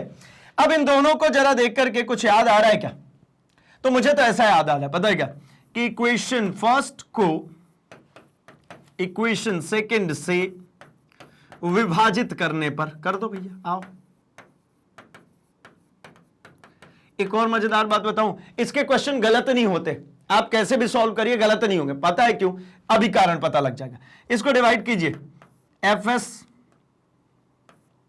Fs max which is equals to mg sin phi, और ये R इज इक्वल्स टू, एक साथ ही लिख लूंगा मैं, mg sin phi upon mg cos phi. क्या दिख रहा है, mg से mg कैंसिल हो गया, मतलब ये अगली लाइन में लिखूं तो ये कैंसिल हो गया, क्या बचा यहां पे, sin phi upon cos phi is what, tan phi. तो tan phi is equals to, आपको देखने में आ गया होगा कि ये दिख रहा है भैया Fs max अपॉन आर। और अगर इसी तरीके से आपको याद दिलाऊं जब पीछे चल के, तो ये F s max upon R क्या होता है? F s max upon R होता है म्यू एस, ये होता है tan theta. F s max upon R mu s होता है, यही होता है tan थीटा। तो मैं इसी के आगे और लिखूंगा, क्या लिख सकता हूं? मैं लिख सकता हूं म्यू एस, मैं लिख सकता हूं tan थीटा। तो भैया इसीलिए कह रहा था आप क्वेश्चन कभी भी सॉल्व करेंगे गलत नहीं करेंगे। क्यों गलत नहीं करेंगे? फॉर्मूला एक ही है ना, भले अलग अलग नामों से जाना जा रहा हो। एंगल ऑफ रिपोर्स का मतलब भी समझ में आ रहा होगा कि जब किसी इंक्लाइंट एंगल पे हो तब इस फाई के अकॉर्डिंगली हम बात करें तब, या फिर वो नॉर्मली रखा हो किस पे, एक हॉरिजॉन्टल सरफेस पे रखा हो तब ये लगने वाला थीटा। ये दोनों की ही अगर मैं बात करता हूं तो ये tan फाई हो tan थीटा हो, ये दोनों बराबर होते किसके? म्यू एस के। ये किसके? तो F s max upon R के, यानी limiting friction upon normal reaction के। तो इन शॉर्ट में कहूं तो भाई आपको घर्षण बल अब जब कभी भी बात की जाए तो आपके दिमाग में एक ही बात आनी चाहिए। वो कौन सी बात है? कि लिमिटिंग फ्रिक्शन अपॉन में normal reaction, limiting friction upon normal reaction, बात खत्म। ठीक, आइए चलिए देख लिया जाए थोड़ा आगे की तरफ। एंड अब हम बढ़ जाते हैं लोटनिक घर्षण की तरफ, ठीक है, रोलिंग फ्रिक्शन की तरफ। रोलिंग फ्रिक्शन क्या है भाई? तो रोलिंग फ्रिक्शन थोड़ा सा, अब जो हम अभी तक ऑब्जेक्ट्स पढ़ रहे थे, जहां पे हम रेक्टेंगुलर ब्लॉक्स की बात कर रहे थे, आपको पता है कि रेक्टेंगुलर ब्लॉक्स की जगह पे जब मुझे कहीं पे किसी चीज को स्लाइड करनी होती है, चलाना होता है, तो मैं क्या यूज करता हूं? मैं यूज करता हूं सर्कुलर, है ना। सर्कुलर मतलब ऐसा, ताकि यहां पर मुझे क्या मिले? Rolling friction. क्या होता है इसके संदर्भ में? तो एक सीधी बात, इस जगह पे जब आप एक पूरी ब्लॉक को लेकर के चल रहे थे उसके कंपैरिजन में यहां पर मैं लेकर के चल रहा हूं क्या? सिर्फ और सिर्फ ये एक पॉइंट ऑफ कांटेक्ट सिर्फ और सिर्फ यहां पर है। नो डाउट हमारी फ्रिक्शन मासेस पे डिपेंड करती है, संपर्क में आने वाले क्षेत्रफल पर नहीं, लेकिन ये बात तो समझ में आती है ना क्या? तो भाई ये कि यहां पर भी mg नीचे की तरफ और नॉर्मल रिएक्शन किधर की तरफ? ऊपर की तरफ काम कर रहा होगा, ठीक है। mg नीचे की तरफ और नॉर्मल रिएक्शन ऊपर की तरफ काम कर रहा होगा। तो इसके लिए भी कुछ संबंधित चीजें हैं, आइए जरा देखते हैं। किसी भी वस्तु को दूसरी वस्तु के पृष्ठ पर सरकाने की अपेक्षा लुढ़काना अधिक आसान है। अभी तक जब ऑब्जेक्ट की बात करते थे, एक रेक्टेंगुलर स्लैब लिया था तो उसको हम खींच रहे थे, ठीक है, तब क्या करते थे? उसको सरका रहे थे। तो सरकाना थोड़ा सा मुश्किल काम है, लेकिन अगर उसको लुढ़काना हुआ, एक पत्थर है उसको ऐसे सरकाइए और उसी जगह पे ऐसे लुढ़काइए, दोनों में डिफरेंस आएगा। खैर मैं दूसरी बात कर लेता हूं। आपके पास मतलब घरों में जो गैस सिलेंडर की जो टंकी आती है ना, वो आपने देखी होगी कि एक तो ऐसा पकड़ के ऐसे खींचते हुए लेकर के आओ भाई, ऐसा, ये बिल्कुल लाल कलर की गैस सिलेंडर की टंकी। या तो आप क्या करो, ऐसे बिल्कुल ऐसे खींचते हुए लेकर के आओ, या दूसरा तरीका है क्या? तो जमीन पे इसको इस तरीके से लिटा दो और इसके बाद क्या करना भाई? तो इसको लुढ़काना शुरू कर दो। तो ये आसान होगा ऐसे लेकर के आने कंपैरिजन में। तो मतलब ये बात तो क्लियर होगी कि लुढ़काना ज्यादा आसान है, अर्थात एक पिंड किसी दूसरे पिंड के तल पर लुढ़कता है तो दोनों पिंडों के संपर्क तलों के बीच एक बल आरोपित होता है जिसे लोटनी घर्षण या रोलिंग फ्रिक्शन कहते हैं। अब रोलिंग फ्रिक्शन के लिए भी कुछ बातें हैं। क्या बातें भाई? तो रोलिंग फ्रिक्शन, ठीक है, मैं इसको लिखता हूं रोलिंग फ्रिक्शन को, है ना, लोटनिक घर्षण, ठीक है। लोटनिक से बात समझ में आती ही होगी क्या भाई? लोट जाना, है ना। लोटना मतलब समझते हो ना, जब घर वाले कुछ नहीं दिलाते तो अपने पास सिर्फ एक ही चारा होता है। क्या चारा होता है भैया? लोट जाओ। इसके बाद तो उनको मानना ही पड़ता है ना, या तो वो मान जाते हैं फिर अपन मान जाते हैं, ठीक है। बाकी आप समझदार हो, दोनों ही केसेस कब लागू होती हैं। आइए चलिए हम लोटनिक की बात करते हैं। लोटनिक घर्षण का मतलब क्या हुआ भाई? लोटनिक रोलिंग फ्रिक्शन, इसको मैं डिनोट कर देता हूं ना, एफ आर कह लूं, ठीक। चलिए अगर मैं इसकी बात करता हूं तो इसमें दो केसेस बनते हैं। फर्स्ट केस मतलब फर्स्ट रूल इसके लिए कह लूं तो मैं ये कहूंगा कि जो लोटनिक फ्रिक्शन है ये भी डायरेक्टली प्रोपोर्शनल होगा नॉर्मल रिएक्शन के, ये नॉर्मल रिएक्शन के डायरेक्टली प्रोपोर्शनल होगा। लेकिन साथ ही साथ एक और रूल है इसमें, यही रोलिंग फ्रिक्शन इनवर्सली प्रोपोर्शनल होता है रेडियस ऑफ द सिलेंडर के। एक बात मैं यहां पे लिख देता हूं, ये क्या है भाई? ये जो भी बेलनाकार, सर्कुलाकार, जैसा भी हो, मैं बेलन लिख लेता हूं, बेलनाकार आकृति, जो भी ऑब्जेक्ट रखी हो, के की त्रिज्या, ठीक है। तो जैसे आपने यहां पर एक सिलेंडर की जब मैं बात करता हूं तो पूरा बेलन था, उसका जो रेडियस होगा, ये एक वृत्ताकार पहिया दिख रहा है आपको, यहां पर आपको क्या समझ में आ रहा है भाई, ये जो इसकी रेडियस है, इसकी रेडियस ये आर, तो मतलब इसके इनवर्सली प्रोपोर्शनल होता है ना। मतलब रेडियस अगर बड़ा होगा तो आपका जो ये रोलिंग फ्रिक्शन है वो कम होगा, ठीक है, और रेडियस छोटा होगा तो रोलिंग फ्रिक्शन ज्यादा होगा। ऐसा आपको मैं इजीली समझाता हूं। अगर आपने जो ठेला देखा होगा, हाथ ठेले में जो साइकिल या रिक्शे का जो पहिया होता है, उस तरीके के पहिए को यूज करते हैं। अगर उसकी जगह पे वो उठा करके छोटे छोटे पहिए, मतलब मान लीजिए वो जो स्कूटी में लगते हैं ना, वो वाले पहिए लगा दे, क्या डिफरेंसेस हो जाएंगे भाई। तो आपको पता है हाथ ठेला मतलब उसके ऊपर बहुत सारा वजन लेकर के जाना है। अब वो स्कूटी जैसा छोटा पहिया लगा दिया तो बहुत मेहनत लगेगी उसको आपको ले जाने में, ठीक है। क्यों? क्योंकि उस समय आपका रोलिंग फ्रिक्शन ज्यादा रहेगा। ये यहां से बात समझ में आती है आपको, ये ज्यादा होगा तो ये कम होगा, मतलब रेडियस ज्यादा का मतलब क्या, बड़े पहिए लगाइए, बहुत आसानी से ले जाएंगे। एक और आपको एग्जांपल देता हूं इसी के साथ में। आपने देखा होगा जो जनरेटर्स होते हैं ना, जो थोड़ा सा आउटडेटेड जरूर हो गई ये बात, बट अभी भी जो गांव में यूज की जाती है वो जनरली इसी तरीके से है ना। कोई फेस्टिवल सीजन्स हो या फिर किसी के यहाँ कोई समारोह हो तो जनरेटर्स लेकर के आते हैं। अभी तो अपने यहाँ वो पैक वाला जनरेटर चलने लग गया है ना, लेकिन वो जनरेटर्स कैसे आते थे पता है? वो जनरेटर्स में ये जो कुछ भी जनरेटर हो गया, यहाँ पे काले काले कलर के दो पहिए लगे होते थे, उसमें कुछ भी वेयरिंग कुछ नहीं होता था। नॉर्मली ये दो पहिए लगे और लोग 3-4 लोग लगे और वो खिसका के ले जा रहे हो, चूं चूं करता हुआ बेचारा आगे की तरफ बढ़ रहा है। क्या होता था पता है? ये जो है ना, ये रेडियस छोटा होता था इसका, तो रोलिंग फ्रिक्शन ज्यादा मिलता था। अब इसकी जगह पे अगर ये किसी ऐसे ठेले पे लेकर के जाते हैं जिसका पहिया कैसा होता भाई, बड़ा होता, इसके ऊपर ये रखते हैं अब क्या कुछ, और इसके ऊपर रखा आता जनरेटर, तो इसको कम दिक्कत होती। क्यों? क्योंकि यहां पर जो रोलिंग फ्रिक्शन है वो कैसा मिलेगा, कम मिलेगा। ये बात क्लियर हो गई क्या? बड़े पहिए पर चीजें लेकर के जाएंगे तो आपको कम फ्रिक्शन मिलेगा। अब इन दोनों को कंबाइन कीजिए, ठीक है, समीकरण 1 तथा 2 से क्या प्राप्त हुआ? तो इन दोनों समीकरण से प्राप्त हुआ कि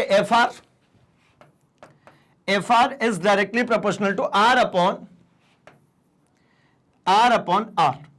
जब आप इस प्रोपोर्शनैलिटी साइन को हटाएंगे तो आपको पता है कांस्टेंट लेना है, तो एफ आर लिख रहा हूं तो इसके लिए लिख लेता हूं मैं क्या, मैं लिख लेता हूं म्यू आर अपॉन आर, या यूं कही जाए तो म्यू आर की वैल्यू कितनी हो जाएगी? तो म्यू आर की वैल्यू हो जाएगी R times of F R upon R. ये आपको ध्यान में आया क्या जब हमने बात करी थी गतिज ऊर्जा की? कौन सी गतिज ऊर्जा भाई? गतिज ऊर्जा, ये मैं ये कहता हूं कि कोणीय वेग की जब मैंने बात की थी या कोणीय त्वरण की बात की थी, तो यही आर मल्टीप्लाई हो जाता था ना नॉर्मल वेग में। नॉर्मल वेग में आर मल्टीप्लाई किए कोणीय वेग, नॉर्मल त्वरण में मल्टीप्लाई किया आपका कोणीय त्वरण मिल जाएगा। तो उसी तरीके से आपको normal F R upon R, मतलब आपको देखिए क्या लग रहा है वैसा ही ना, कि ये हमारा क्या होगा भाई, ये होगा हमारा एफ एस मैक्स अपॉन में आर, ठीक है। मतलब जो अब तक हम पढ़ते हुए आ रहे थे, कौन सा भाई, घर्षण बल नॉर्मली, वही वाले के जैसा तो दिख रहा है। मतलब इसको क्या कहेंगे, म्यू आर क्या है यहां पर, तो म्यू आर को कहेंगे हम लोटनिक घर्षण नियतांक, ठीक है। क्या कहेंगे, लोटनिक घर्षण नियतांक, यानी कोएफिशिएंट ऑफ रोलिंग फ्रिक्शन। क्या है ये? Coefficient of rolling friction, coefficient of rolling friction, ठीक, सेम टू सेम दिखा है ना, बस आर का मल्टीप्लाई हो जाएगा। R is the what, R is the radius, ठीक है। चलिए अब थोड़ा सा और आगे बढ़ा सा है, एंड अब हम बात करते जा रहा लिक्विड फ्रिक्शन की, तरल में घर्षण की। तरल में घर्षण को कैसे साबित करेंगे भाई? ये सब तो कुछ कुछ समझ में भी आ रहा था। तरल में कैसे घर्षण होता होगा, मतलब तरल क्या ही घर्षण देता होगा? तो तरल में घर्षण का मतलब आपको एक सिंपल सी बात बताता हूं। आप इमेजिन कीजिए ना कि एक ग्लास लिया मैंने और इसमें भर दिया क्या भाई, पानी भरेंगे और क्या, है ना।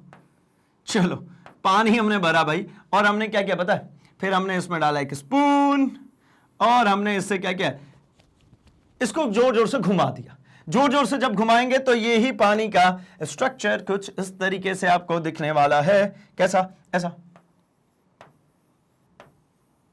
मतलब क्या, ये पूरा पानी ऐसे गोल गोल गोल गोल घूमने लगेगा।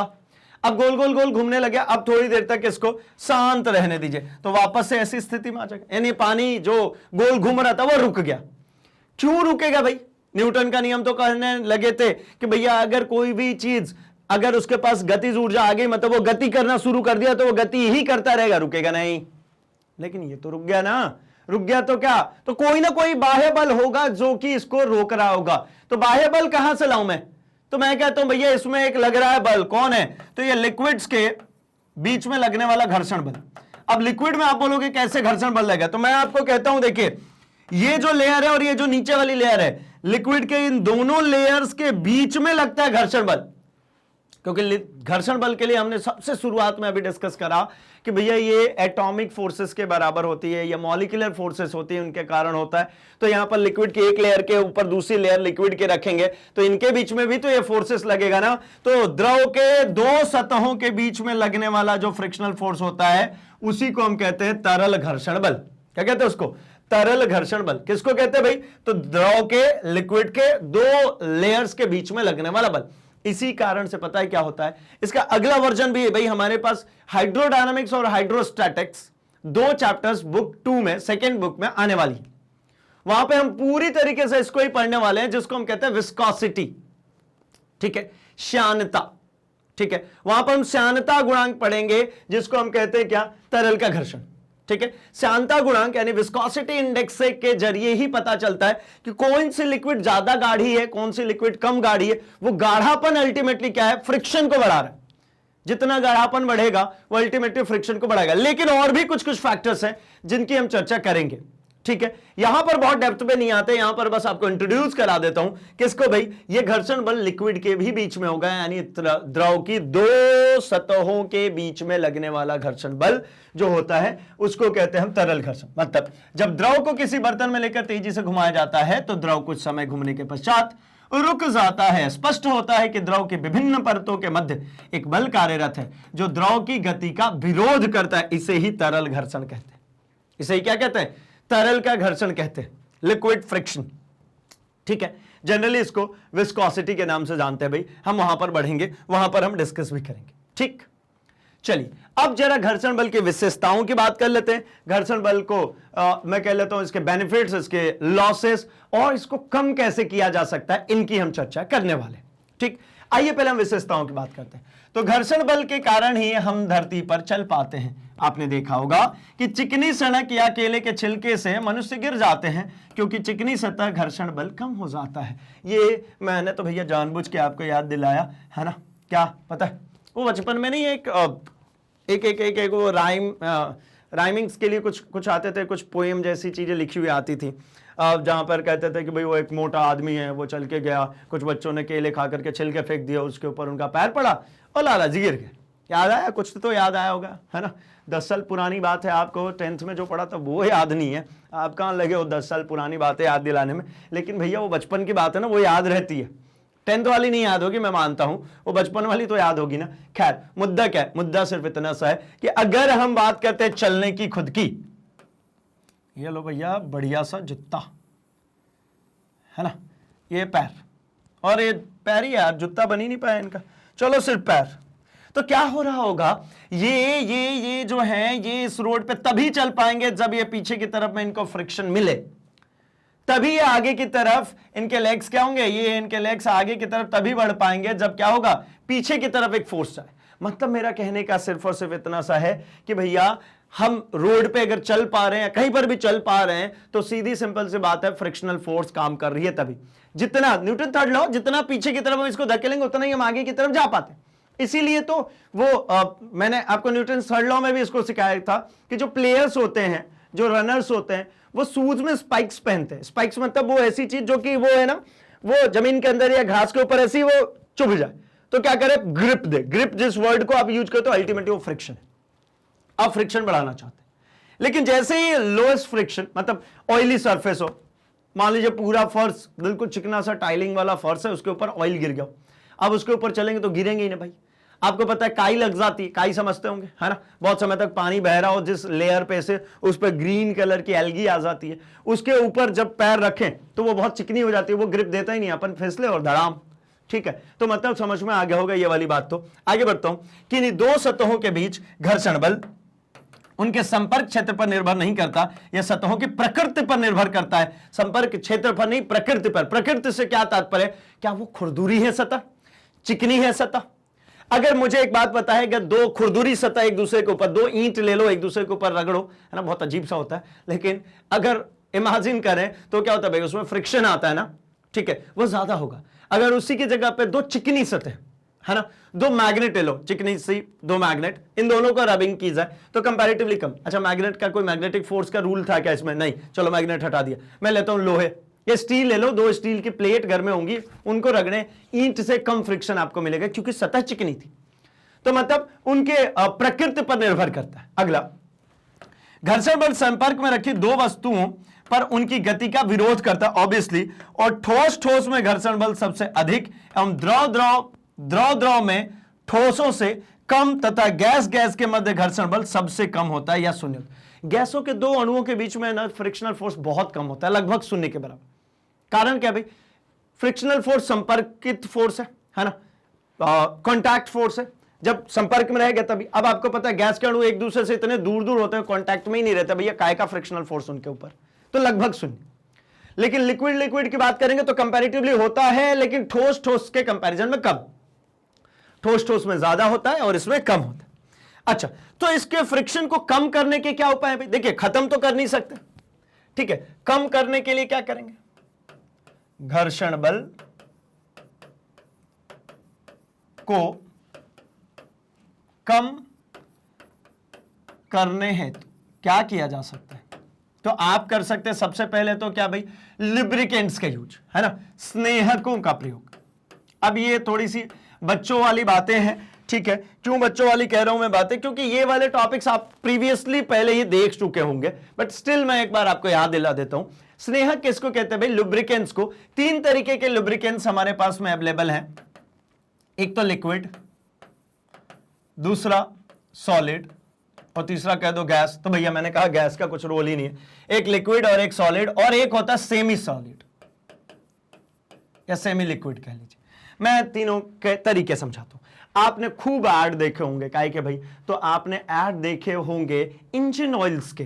क्या करते हैं वो इंजन ऑयल्स, क्यों यूज करते हैं इंजन ऑयल्स को? तो आपको पता है इंजन में, है ना, इस तरीके की लीवर्स बनी होती हैं, ऐसी थोड़ी अजीब सी बनेगी बट आप महसूस कर सकते हो, है ना, ये ऐसी लीवर्स बनी होती है, एक लीवर से ये दूसरी लीवर चलानी होती है। छोटे बच्चों के खिलौने में भी देखा होगा, घड़ियों में भी देखा होगा, ये एक दूसरे के संपर्क में होते हैं, इसके अंदर में ये फंसे होते हैं एक दूसरे के, जिसके कारण एक लीवर चलता है तो दूसरा लीवर भी चलता है। अब मैं क्या कहता हूं कि भैया जब दो लेयर संपर्क में आएंगे तो फ्रिक्शन होगा, घर्षण होगा, मतलब मेरा इफेक्टिव फोर्स भी कम हो रहा है। और दूसरी भी दिक्कत है क्या, ये पार्ट्स घिसते जाएंगे, थोड़े दिन बाद पार्ट्स घिस के खराब हो जाए। इनसे बचने के लिए हम यूज करते हैं स्नेहक, जिससे कि हम फ्रिक्शन को कम कर सके, खत्म कर ही नहीं सकते, कम कर सकते। तो हमने क्या काम किया, जो अभी मैंने ऐसा लीवर बनाया था, मैं थोड़ा सा बस दो एक पॉइंट का बनाता हूं जिससे कि आपको एक्सप्लेन कर पाऊं। देखिए, ये दूसरे वाले का ग्रिप इसी में आकर के ऐसा फंसेगा, तभी ये चल पाएंगे एक दूसरे के ऊपर। तो इन दोनों लेयर्स के बीच में हमने काम किया, हमने कहा कि भाई ये काम करो, इन दोनों लेयर्स के बीच में भर देता हूं मैं एक लिक्विड। ये लिक्विड भर दिया, इसीलिए इंजन ऑयल, वो इंजन पूरा पैक कर दिया जाता है, उसमें इंजन ऑयल भर दी जाती, ताकि पूरे टाइम ये क्या हो, लिक्विड में डूबे ही रहे। अब लिक्विड में डूबे रहेंगे तो लिक्विड क्या है भाई, तो इसकी थिकनेस कंपैरेटिवली कम है, तो जहां भी जगह मिलेगा, दोनों सरफेसेस के बीच में जहां भी जगह मिलेगा, वहां पे ये लिक्विड क्या हो जाएगा, भर जाएगा। अब भर गया तो क्या हुआ, एक बात बताइए, ये रेड और ये जो आपको ब्लू कलर दिख रहा है, इन दोनों के बीच में जो स्पेस था उसमें क्या भरा, लिक्विड। अब क्या ये दोनों बॉडी, ये दोनों मेटेलिक बॉडी थी, ये दोनों मेटेलिक बॉडी एक दूसरे के कांटेक्ट में आ रही है क्या? नहीं, क्योंकि दोनों के बीच में अब क्या आ चुका है, दोनों के बीच में आ चुका है एक लेयर, किसका भाई, तो एक ऑयल का लेयर है ये। अब बीच में क्या घिसेगा भाई, तो ऑयल घिसेगा। ऑयल घिसेगा, इसका मतलब क्या समझ में आता है आपको? तो आपको सिंपली समझ में आता है कि भैया ये जो ऑयल है ना, इसके बॉन्ड्स ब्रेक होंगे, ये ऑयल के बॉन्ड्स टूटेंगे और थोड़े दिन बाद ऑयल के बॉन्ड्स टूट जाते हैं, मतलब उनका चिपचिपापन खत्म हो जाता है, तो उसी इंजन ऑयल को फिर से चेंज करते हैं, फिर नया इंजन ऑयल डालते हैं। आपने देखा होगा भाई, सभी ने देखा होगा, बिल्कुल रेड कलर की करीब करीब या ग्रीनिश टाइप की आपको इंजन ऑयल दिखती है कब, जब इंसर्ट की जाती है, और जब पूरा खराब हो जाता है तो बिल्कुल काले कलर का निकलता है, चिपचिपा सा, है ना। अब वो काले कलर वाले की अगर आप क्या बोलूं, मैं बोलता हूं डेंसिटी बोल देता हूं, क्योंकि विस्कोसिटी इंडेक्स अभी बोलना थोड़ा सा अच्छा नहीं होगा, क्योंकि उस चैप्टर तक आए नहीं है, आप समझेंगे नहीं। तो मैं कहता हूं उसका गाढ़ापन जो होगा वो ज्यादा हो जाएगा ना, जो यूज्ड ऑयल होगा, और जो फ्रेश ऑयल आएगा उसका गाढ़ापन कम होगा। क्यों होगा भाई? क्योंकि वो अभी फ्रेश ऑयल है, उसके बॉन्ड्स अभी नहीं टूटे, इसलिए उसमें डाला और चले। अच्छा, आपने ये भी सुना होगा 2T oil, 4T oil, 8T oil, इसका भी कुछ मतलब है भाई, इसको भी आप विस्कोसिटी इंडेक्स से जोड़ सकते हैं। हम अगर जो कार्स में जो इंजन ऑयल इस्तेमाल होता है उसको बाइक्स में यूज नहीं कर सकते, ठीक है, क्योंकि वो ज्यादा प्रेशर, ज्यादा टेम्परेचर सहन करने के लिए बनाया गया।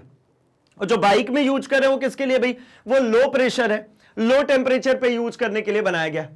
अब आप कहोगे तो एक काम करते हैं ना, मस्टर्ड ऑयल भर देते हैं, नहीं काम करेगा क्या? ऑयल ही तो चाहिए, हमने मस्टर्ड ऑयल भर दिया, तो भैया मस्टर्ड ऑयल भर दो आप।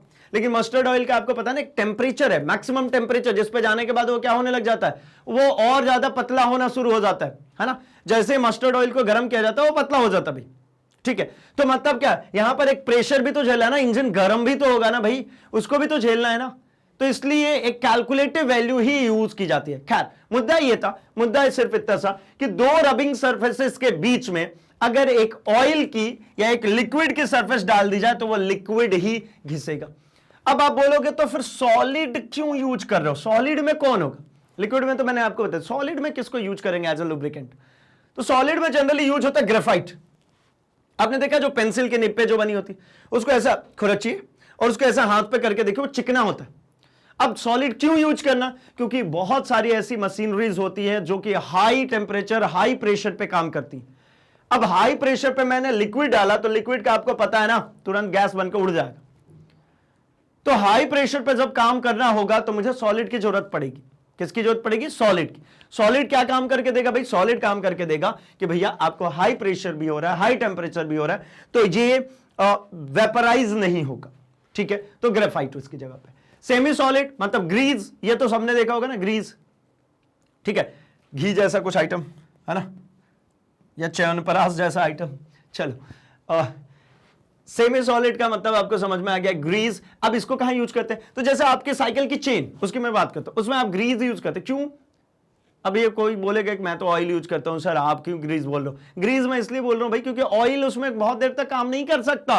ग्रीज इसलिए क्योंकि वो सेमी सॉलिड है, उसको अगर हमने पुट किया तो वो बाहर से जो डस्ट पार्टिकल आता है उनको भी थोड़ा सा प्रिवेंट करता है। आप बोलोगे नहीं, उस पर तो डस्ट और चिपकता है, तो भैया बाहर की लेयर पे ना, अंदर नहीं ना, ठीक है। मतलब वो ओपन एरियाज, ओपन फेसेस जहां पर लिक्विड भर नहीं सकते, सॉलिड जहां पर काम नहीं करना, तो क्या यूज करेंगे? Semi solid. लिक्विड क्यों नहीं भर? अब चेन में कैसे लिक्विड भरोगे आप बताओ भाई? चेन क्या क्या किसी चीज में डूबती हुई चलेगी? ऐसा तो हो ही नहीं सकता, खुले में रखिए।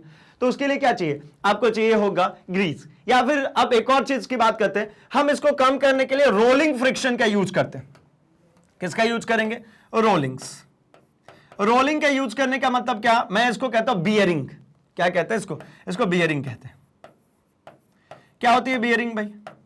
तो बियरिंग कुछ ऐसे अरेंजमेंट, देखिए ये इसको घूमना है, इसके पीछे इसको फिक्स कर दिया और इसके बीच में खूब सारे ऐसे गोली डाल दी।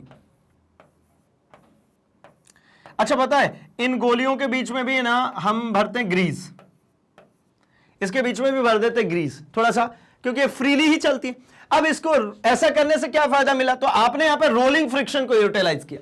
रोलिंग फ्रिक्शन आपको क्या करता है भाई? तो आपने अभी पाया कि रोलिंग फ्रिक्शन जब लगेगा तो कंपैरेटिवली जब पूरा ब्लॉक था उससे कम लगेगा। मतलब इसमें मेरे को कम बल लगाना पड़ेगा भाई, क्योंकि मेरे को यहां पे घर्षण बल कम मिलेगा, ठीक है ना। मतलब बियरिंग्स जब यूज करते हैं तो घर्षण कम हो जाता है। घर्षण को कम करने के लिए ही इस बियरिंग्स का यूज करते हैं, ठीक है। इसको बॉल बियरिंग के नाम से भी जानते हैं, इसमें बॉल्स बनी होती, ठीक। और भी बहुत सारे तरीके हैं, लेकिन मूलतः जो घर्षण को कम करने के लिए यूज होते हैं वो क्या है भाई? एक तो स्नेहक हो गया, और अगला क्या पॉइंट हो गया भाई? रोलिंग। मतलब आप क्या कह रही है? बियरिंग्स वगैरह यूज करके इसके फ्रिक्शंस को कम कर सकते हैं। साथ ही साथ अब अगर जैसे कहीं पे किसी वुडन ब्लॉक को लेकर के चलना है तो क्या करेंगे, वुडन ब्लॉक के नीचे हम यूज करना शुरू कर देते हैं सिलेंड्रिकल पाइप्स, उसके ऊपर रखिए और उसको खिसका दीजिए। तो अल्टीमेटली फिर से आप वहां पे क्या काम करें, रोलिंग की बात करें, खैर ये वो बियरिंग नहीं है लेकिन वो रोलिंग फ्रिक्शन यूटिलाइज कर रहे हैं, ठीक है।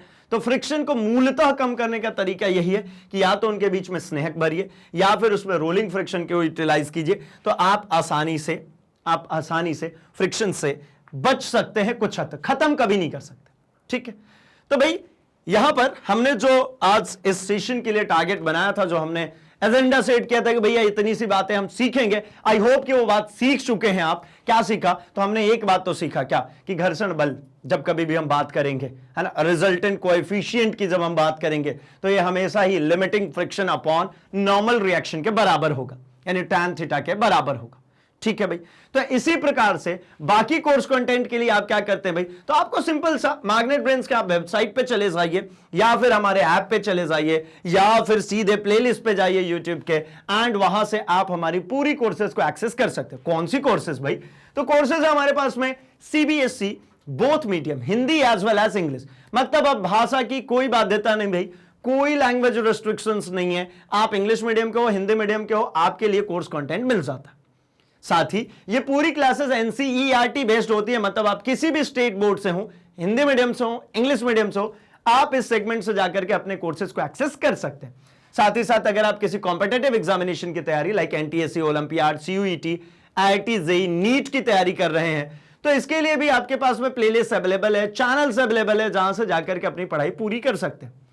अगर आप यूपी या बिहार बोर्ड से तो आपके लिए तो एक्सक्लूसिव प्लेलिस्ट है भाई, जहां पर आपके बोर्ड के अकॉर्डिंगली आपकी पूरी क्लासेस अरेंज्ड फॉर्मेट में मिल जाती है, इंक्लूडिंग आपके previous year question papers, important question papers and your board pattern question papers, तो सब कुछ मिल जाएगा यहां पर। लेकिन अगर आप अपनी इंग्लिश इंप्रूव करना चाहते हैं तो भी स्पोकन इंग्लिश वाले सेगमेंट पर आइए, अंग्रेजी इंप्रूव कीजिए। साथ ही साथ अगर आप कोई competitive examination, job oriented competitive examination like bank, insurance, RRB, SSC, UPSC, CIIB, JAIIB की प्रिपरेशन करें, तब भी घबराने की जरूरत नहीं है, मैग्नेट ब्रेन्स वहां भी आपके साथ में है। तो बस करना क्या है भाई, करना सिर्फ और सिर्फ इतनी सी बात है कि और अगर आपने आपको इंप्रूव करना चाहते हैं तो सिंपल सॉर्टेड बात, आप इस वीडियो के डिस्क्रिप्शन बॉक्स में जाइए, वहां पर आपको एक लिंक मिलेगी, लिंक को फॉलो कीजिए एंड आप खुद के लिए बुक्स और ई बुक्स ऑर्डर कर सकते हैं। तो फटाफट से वीडियो को लाइक कर दीजिए, चैनल को सब्सक्राइब एंड इसे अपने दोस्तों में शेयर भी कर दीजिए भाई, क्योंकि मैग्नेट ब्रेन्स लेकर के आता है quality education free of cost. तो बने रहिए हमारे साथ, हम मिल रहे हैं अपने अगले सेशन में इसी चैप्टर्स के कुछ और कॉन्सेप्ट्स के साथ। तब तक के लिए थैंक्स फॉर वॉचिंग।